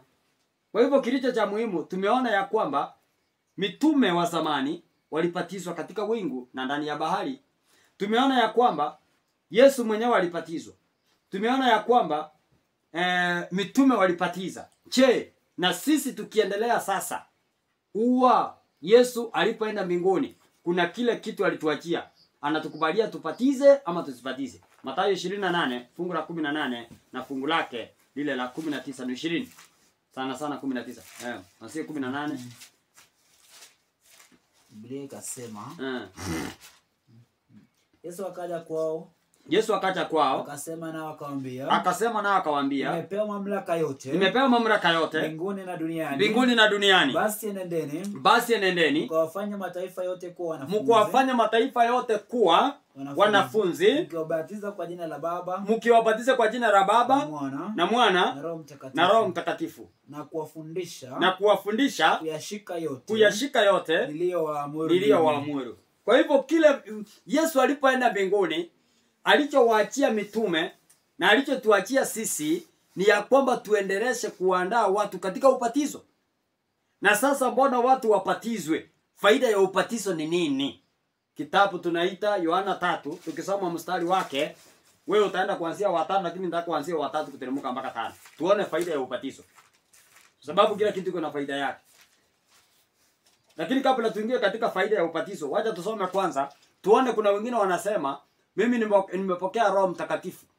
Je, ninafaa nibatizwe? Wacha tuone ya kwamba wenye umepokea Roho kama wanabatizwa. Matendo ya Mitume 10, usome mistari miwili ya mwisho, nafikiria ni 48, 47, 48. Ni nani awezaye? Inasema mstari gani wanasoma? 47. Soma hiyo. Ni nani awezaye kuzuia maji? Ni nani awezaye kuzuia maji? Au asibatizwe? Au asibatizwe? Watu walipokea Roho Mtakatifu vile Watu vile. Waliopokea Roho Mtakatifu vile vile kama sisi. Akaamuru wabatizwe kwa jina lake. Akawaamuru wabatizwe kwa jina lake Yesu Kristo. Ndipo akamsihi azidi kukaa siku kadha wa kadha. Ndivyo akamsihi azidi kukaa siku kadha wa kadha. Kwa hivyo wote waliokuwa na Roho huwa wanabatizwa. Hakuna uwezo kuzuia maji usibatizwe ya kwamba uko na Roho. Kwa hivyo Roho huja baada ya ubatizo wa maji. Ndio unapokea Roho Mtakatifu. Ndio maandiko yanaeleza jinsi hiyo tutaenda kuona. Sasa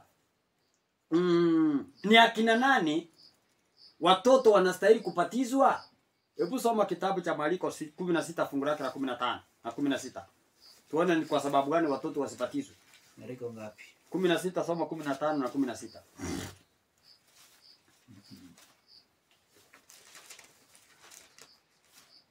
Marko 16 ndio chapter ya mwisho hapo. Usome mstari wa 15 na 16. Tuone watoto mbona wabatizwi. Akawaambia, enendeni ulimwenguni mwote. Enendeni ulimwenguni mwote. Mkahubiri injili ya kila kiumbe. Mkahubiri injili kwa kila kiumbe. Aaminie na kubatizwa. Aaminie na kubatizwa. Ataokoka. Ataokoka. Asiamini. Atahukumiwa. Atahukumiwa kidogo. Sabato tulikuwa tukifanya mahubiri pale kwa uwanja. Si mtoto mdogo alikuja kalala pale chini. Ulimuona? Yule mtoto ukimhubiria alijua ni kitu gani kinaendelea. Si hata angekuwa hapa alikuwa anapiga kelele tu sababu haoni ni kitu gani kinaendelea. Achui. Kwa hivyo mtu mwenye haelewi huwezi kumbatiza. Unabatiza mtu mwenye ameanza kupainisha yaliyo mema na mabaya, ndiye anabatizwa. Watoto je, wanafanyiwa nini? Mathayo 19:13. Tuone watoto wanafanyiwa nini. Na hilo ingine inapatikana katika Mathayo, nafikiria katika Marko 10:13 pia inapatikana, lakini soma Mathayo 19:13. Tuone watoto wanafanyiwa nini. Inasema ndipo akaletea watoto wadogo. Ndipo akaletea watoto wadogo ili aweke mikono yake juu yao. Ili aweke mikono yake juu yao. Kwa hivyo watoto wadogo wanawekewa mikono na kuombewa. We call it dedication. Mtoto akizaliwa anachukuliwa kanisani na awekewa mikono na kuombewa, sio kubatizwa. Kwa hivyo ukiona mtoto mdogo anabatizwa, huo sio ubatizo, ni mambo ya mchezo tu sababu haelewi ni kitu gani kinachoendelea. Je, mtu huwa anabatizwa mara ngapi? Wengine wanaoji ya kwamba Waadventista mtu anaweza akabatizwa hata mara 100. Sio mapenzi ya Mungu, lakini Mungu anasema mtu ukianguka katika dhambi unafaa tena kurudi katika ubatizo. Kitabu tunaita Matendo ya Mitume 19 fungu lake la kwanza mpaka lile la 5.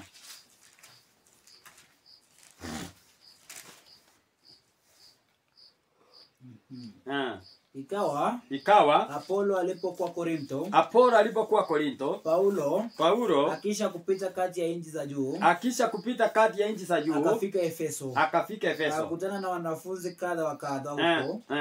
Akawauliza, je, mlipokea Roho Mtakatifu mlipoamini? Wakamjibu, la, hata kusikia kwamba kuna Roho Mtakatifu hatukusikia. Akawauliza, basi mlibatizwa kwa ubatizo gani? Wakasema, kwa ubatizo wa Yohana. Paulo akasema, Yohana alibatiza kwa ubatizo wa toba. Akawaambia watu wamwamini yeye atakaye kuja nyuma yake, yaani Yesu. Waliposikia haya, wakabatizwa kwa jina la Bwana Yesu. Kwa hivyo ubatizo wa kurudia, ikiwa umeanguka unabatizwa. Sababu labda ulipata ubatizo na uelewi ni kitu gani. Kwa hivyo ukianguka katika majaribu, tena unarudi kanisani katika ubatizo. Na sio dhambi zote ambazo unarudi katika ubatizo. Sababu kuna dhambi, hebu soma Mathayo 6, fungu lake la 6 hapo kuteremka. Ndio nikueleza dhambi hii ukaelewe vizuri. Ile ambayo ni ya ubatizo na ambayo sio ya ubatizo. Mathayo 6. Anza fungu lake la 6. Bali wewe usalipo. Bali wewe usalipo, ingia katika chumba chako cha ndani. Ingia katika chumba chako cha ndani. Na ukisha kufunga mlango wako. Na ukisha kufunga mlango wako. Usali mbele za baba yako. Usali mbele za baba yako. Aliye sirini. Na baba yako. Na baba yako. Aonaye sirini. Atakujazi. Kwa hivyo kuna dhambi zingine kama sasa ndugu Amos, niche nikafanya masingaumbwe ama nikafanya ukaidi, natumia kisambo tu, nimuue baba yako. Na hakuna mwenye anajua. Hivyo sasa dhambi kama hiyo unatubu sirini, sababu hamna mwenye anajua. Lakini ile umefanya peupe ya kwamba kila mtu anaona, unarudi katika upatizo. Kuna dhambi ya kutubu katika siri na kuna ingine ambayo ya kuenda kutubu faragani kwa sababu kila mmoja amekuona. Sasa ukiona nimekuja niseme ya kwamba wakati mashishi inapoendelea nichukue make niseme mimi ndio niliua baba yako, that is hypocrisy. Hiyo sasa utawawa na mbinguni utaenda. Sababu hapo utakuwa unasisimua hasira ya watu na watakuua. Kwa hivyo hiyo mambo inakufa ndani yako, unachiochi mwenyewe sirini, unaambia Mungu nisamehe kwa yale niliyofanya. Na Mungu anakusamehe, unaendelea na katika imani yako. Nafikiria hilo limeeleweka. Sasa tu na upatizo aina ngapi?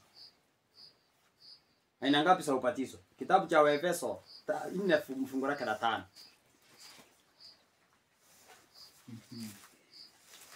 Efeso 4 mstari wake wa 5. Bwana mmoja, imani moja, ubatizo mmoja.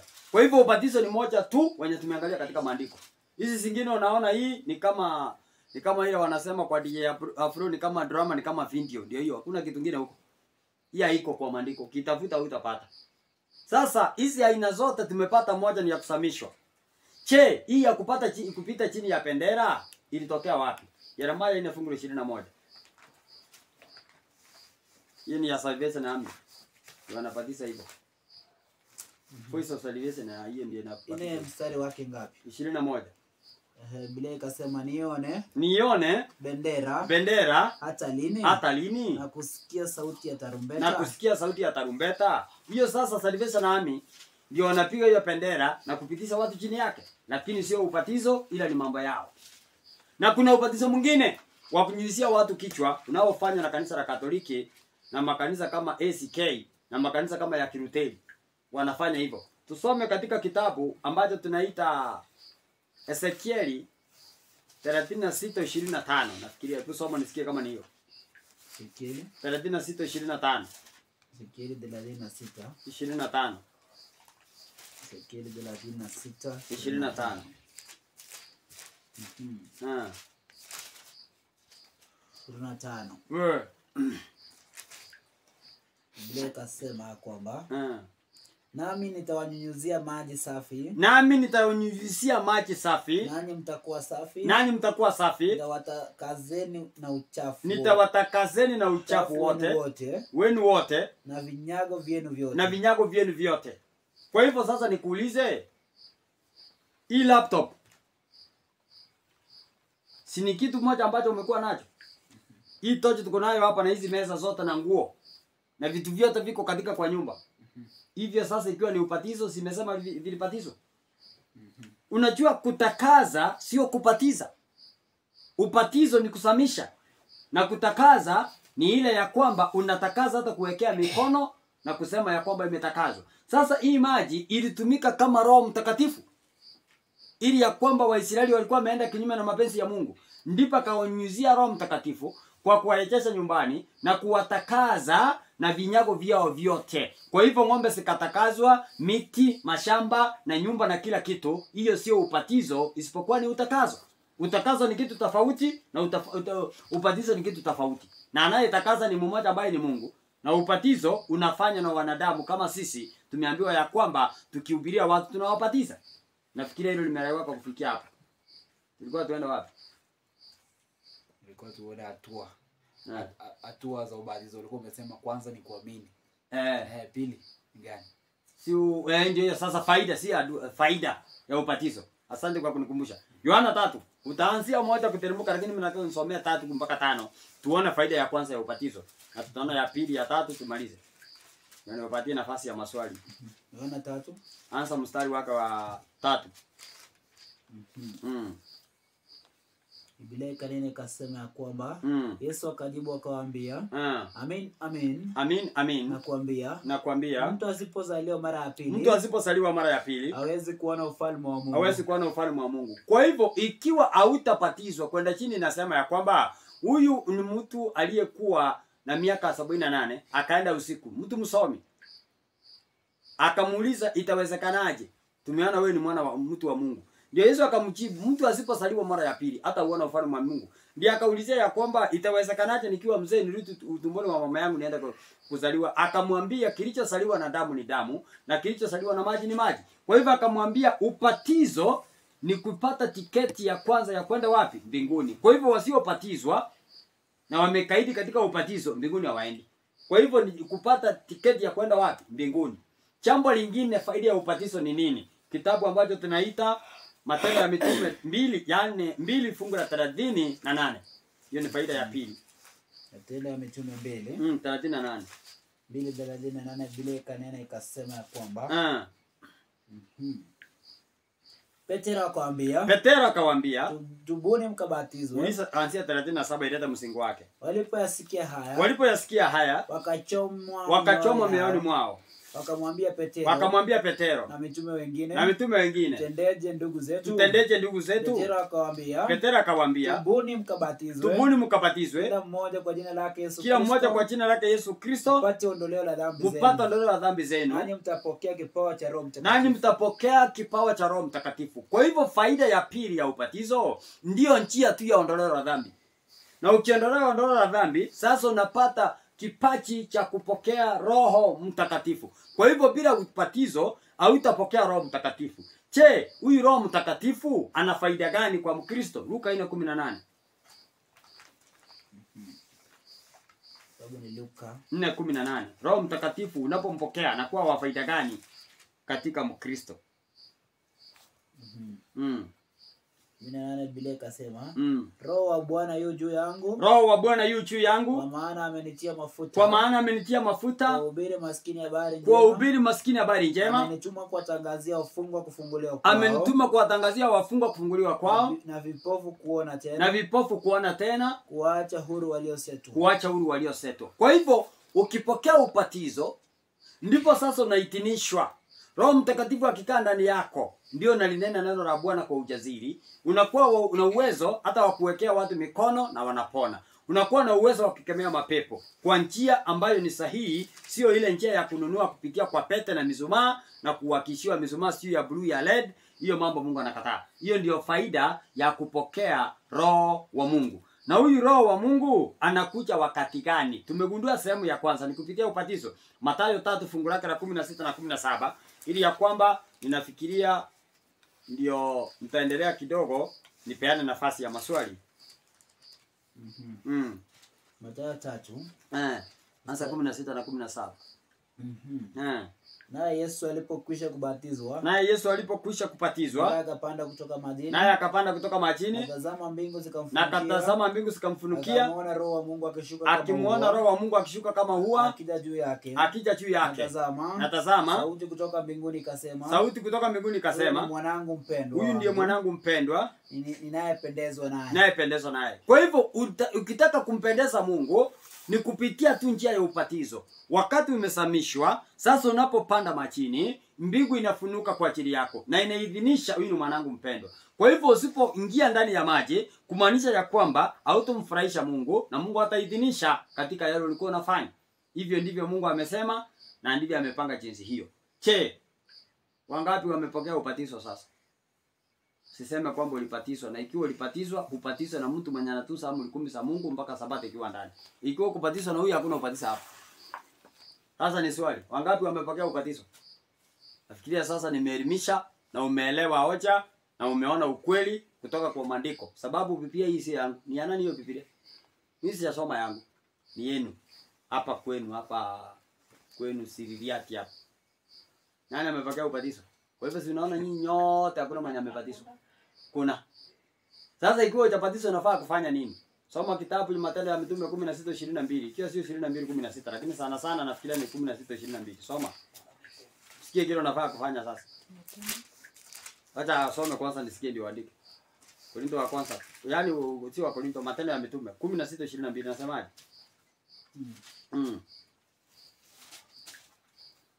Hujafika? Nimefika lakini ni kama sivyo. Somo 22:16. 22:16. Ikiwa sio 16:22 22:16. Soma sasa. Andika hiyo sasa 22:16. Basi sasa unakawilia nini? Unakawilia nini? Simama. Ubatizwe. Ukaosha dhambi zako. Ukaliitia jina lake.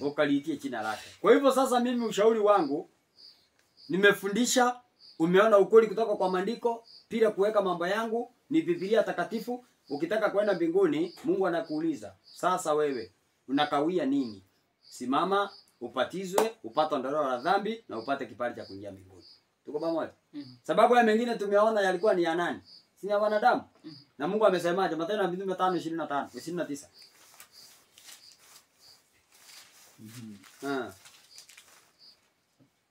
5:26 Biblia ikasema 29 au 26 ama 9. 5:29. Petero na mitume wakajibu wakisema yatupasa tumtii Mungu kuliko wanadamu. Kwa hivyo kile ambacho kinastahili ni kumtii Mungu kuliko wanadamu, ni itikadi zao. Umeona wanadamu wameleta mambo yao ambayo yamepoteza watu. Sasa kuanzia leo hii Mungu amesema unaachana nayo, unamtii Mungu badala ya mwanadamu na uende mbinguni. Sasa ningetaka kufanya wito. Wangapi wako tayari kwa ubatizo? Hamna? Wangapi? Kwa ishara ya mkono. Sipatizi watu hapa leo. Nimeuliza wangapi wako tayari kwa ubatizo kitangazo siku nyingine. Wangapi wako tayari?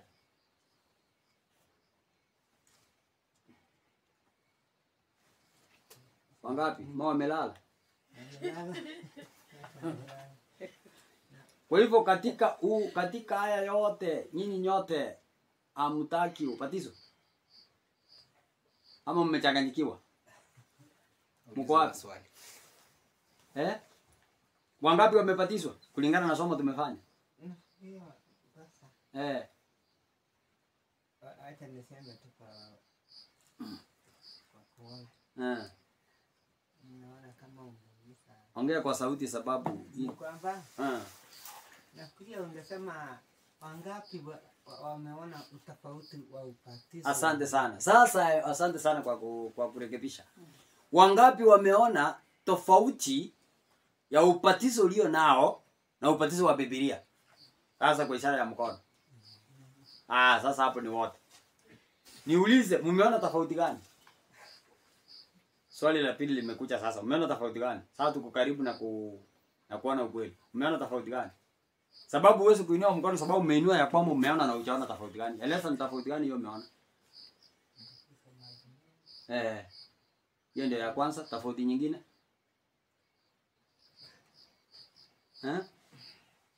Hawa ni watu wameshika amri 10 sawa. Sasa mwenye anakupatisha ni lazima awe ameunganika na Mungu katika kushika amri zake, ndiye anaidhinishwa kufanya hayo. Ikiwa alikupatisha na hajashika, hiyo hakuna ubatizo. Na hiyo ndio ilipiga marufuku kila mmoja ya kwamba kapatikana mtabatizo. Tuko pamoja? Sasa sisi tumeelezea uamuzi utasalia kwa wenu. Nani ako na swali sasa? Sababu naona masaa yameenda. Sasa hizi imefika saa 4 na dakika 32. Nani aliye na swali? Mimi niliwaambia tu uliza swali lolote lile unaona nataka kuuliza. Sisi hatuna shida ya kujibu, mimi sina shida ya kujibu. Uliza tu. Pitia kwa Roho Mtakatifu tutakujibu tu. Swali. Ni kama hakuna. Wangapi wameelewa? Kuelewa pia mjaelewa. Naelewa. Shida ni kuitikia. Mimi naona mkono pale. Okay.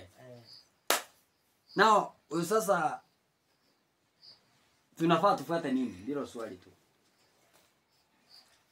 Yaani ikawa wengine wataogopa kuchukua hatua. Lakini nataka nikwambie, hebu nisome kitabu ambacho tunaita Ufunuo 21 mstari wa 8, usome sehemu ya kwanza na mstari wa mwisho. Kuna Biblia hii hiyo kwamba makaratasi ni vile kama paka imekula ama panya. Tulikuwa tuangalie gani? 22. Tuangalie hii tuone. Nani hapa na Biblia hapo yenye nasoma? Usome. Tulikuwa tulisema gani hiyo? Ufunuo. Ufunuo 21 tukitafuta ya kwamba sisi mafungu nasoma mengi mpaka nashindwa ni gani ile nimesoma nilisoma.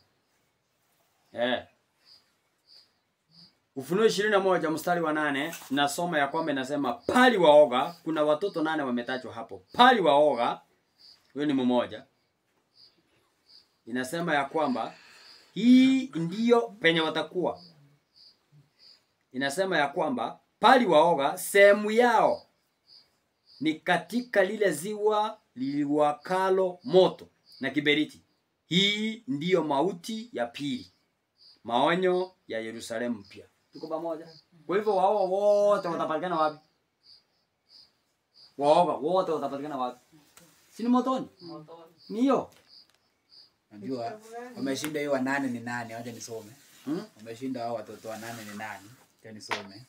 Sema bali waoga na wasioamini na wachukizao na wauaji na wazinzi na wachawi na hao waabudu sanamu na waongo wote sehemu yao ni katika lile ziwa liwakalo moto na kiberiti. Hii ndiyo mauti ya pili. Yaani nilichukua mmoja sababu ndio nilikuwa naangazia sababu niliona nyinyi mmechana uoga. Sasa tusome Timotheo wa pili 1 fungu la 7. Tusikie kama Mungu alitupatia roho ya uoga ama ni roho ya ujasiri. Timotheo wa pili 1:7. Ikasema maana Mungu hakutupa roho ya uoga. Hakutupa roho ya uoga, bali ya nguvu. Na ya upendo. Na ya moyo wa kiasi. Kwa hivyo sisi tumepewa roho ya ujasiri. Na tena ni ya upendo na ya moyo wa kiasi. Usije ukaogope. Mimi niliwaambia hata vile unaona hii nyumba iko hapa. Pale tunaishi pale chini ni kama almost a kilomita. Mimi sijali kama mlango imefungwa ama nimeingia nimelala. Mimi sina acha. Nikiomba nimelala najua Mungu ananilinda. Hata nikianza kutembea kutoka hapa mpaka Nyahururu mguu.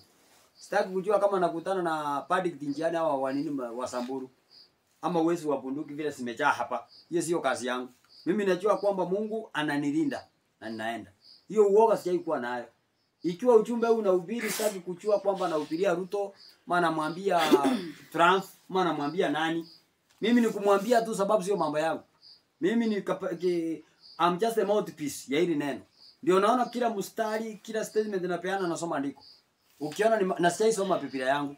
Ukiona ya kwamba imekukosesha kwa sababu kama hii ni yako, utachoma. Kwa sababu ndio nimekuambia sio mimi. Mimi nimeipata hapa. Ni vile nimekuambia soma mahali fulani, Sasa utaiuliza tu. Sipokuwa haya nikisema hebu nisomee Galatia 4 fungu la 16. Galatia 4 fungu la 16. Sababu hii unaweza ukayasema napata kumbe wengine anakuangalia kwa kichicho ya kukuchukia. Galatia 4:16 inasemaje? 4:16.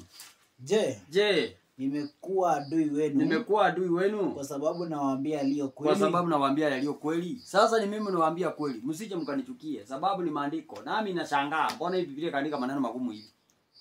Hata ukiambia mpaka wazazi wako na mandugu zako, yaani unaona kwamba ni kama umewakosea. Lakini ni Mungu, sasa labda wewe umuulize Mungu katika maombi ama katika jozi. Ama ungoje Yesu akunemesha atakaporudi umuulize mbona ukaandika hivi. Lakini mimi kwangu nimekusomea vile ameandika. Na kwa hayo machache, nawacha Mungu awabariki. Sababu masaa yameenda. Sijui kama Mama Esther uko na jambo. Matumalizie hapo kwa maombi tukienda.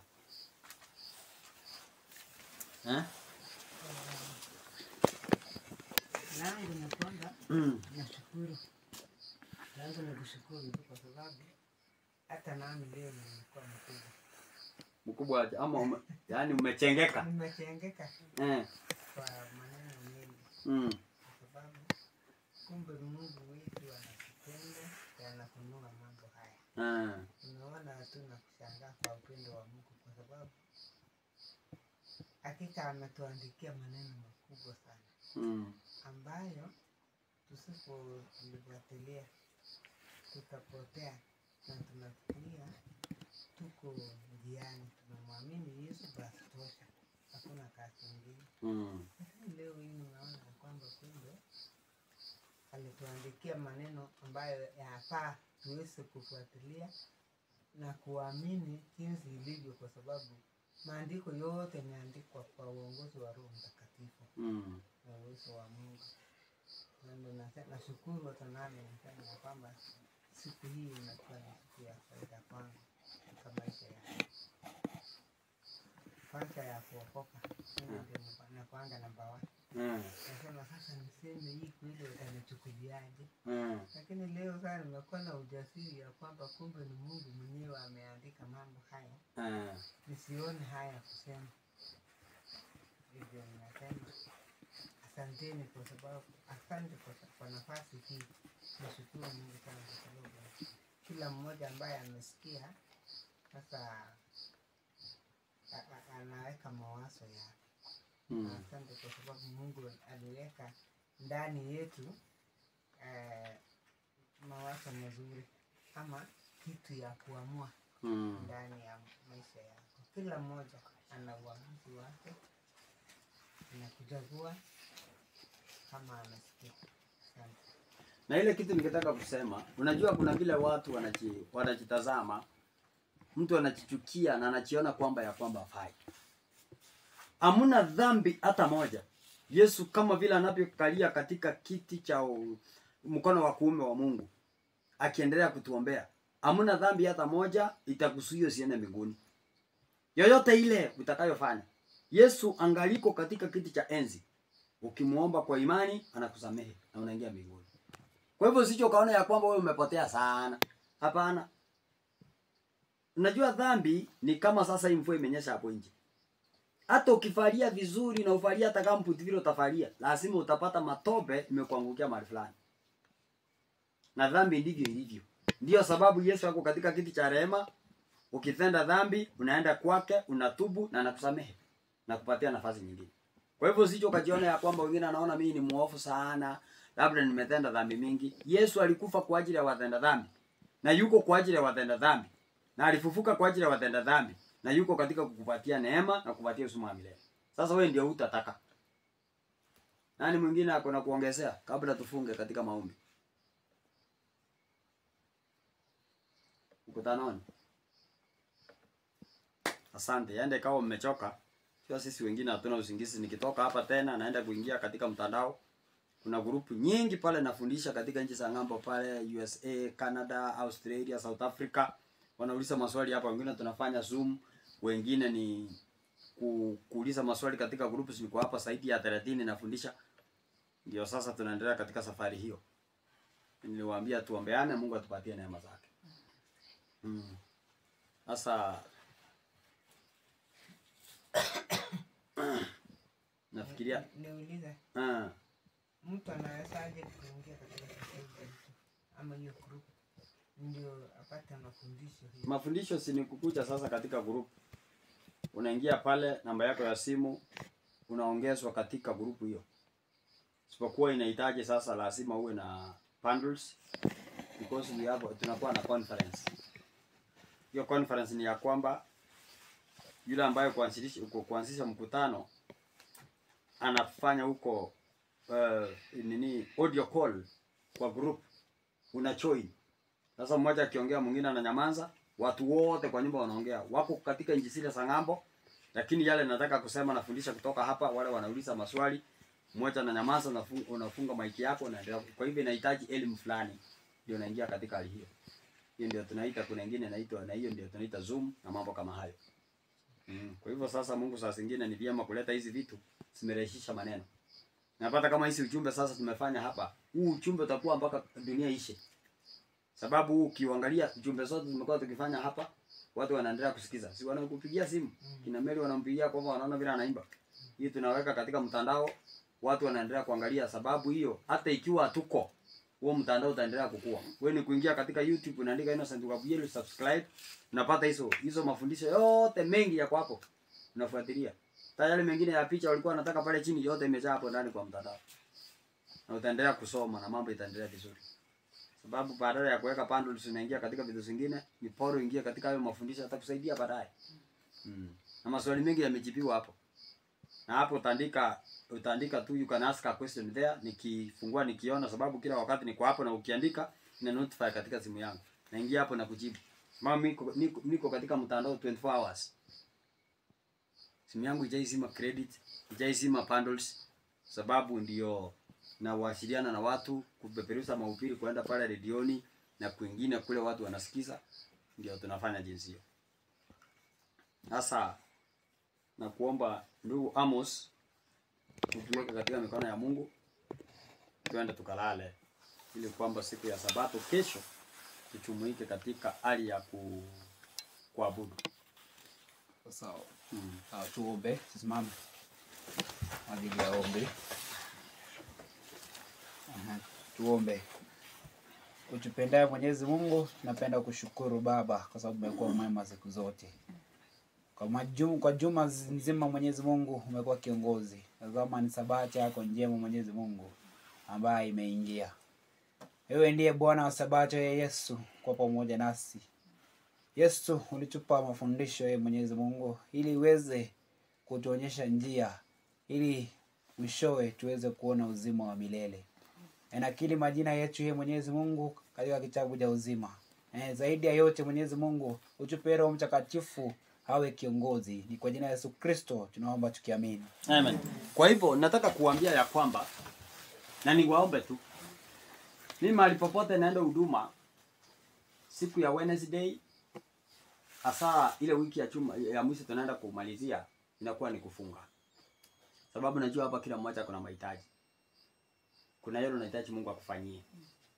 Nitakuelekeza siku hiyo ni kwa nini maombi sio maombi yote yanajibiwa katika maombi tunafanya ya kawaida hivi. Kuna maombi yanajibiwa wakati umepiga magoti, nitakusomea hayo mafungu. Kuna mengine yanajibiwa ukilala, kama ombi la Hezekia, alikuwa amelala lakini Mungu akamjibu. Kuna ombi la kuinama ndio Mungu anakujibu. Kuna maombi ya kufunga ndio Mungu anajibu. Kwa hivyo tutatafuta kijisanduku ikiwezekana, sababu shule zitakuwa zimefungwa, watoto watakuwa hapa nyumbani. Mchinyime hata kwenda kazi siku hiyo. Tufanye hapa mkutano wa kufunga na maombi. Tutaanza labda saa 3 asubuhi, tuendelee mpaka kitu saa 6. Ndio tujipange kwenda pale mkutanoni ikiwa mvua itanyesha, tukiendelea katika hiyo kufunga. Kwa hivyo tukifunga kutoka asubuhi, labda tutakuja kukula jioni. Tuongee na Mungu wetu na nawahakikishia utaona minyororo mingi itafunguliwa na utaona mkono wa Bwana. Ikiwezekana hivyo mtapanga, tutafanya. Tuko pamoja? Na wacha Mungu awabariki.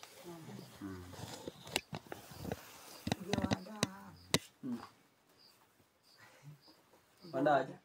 Ugewada kile siku hiyo.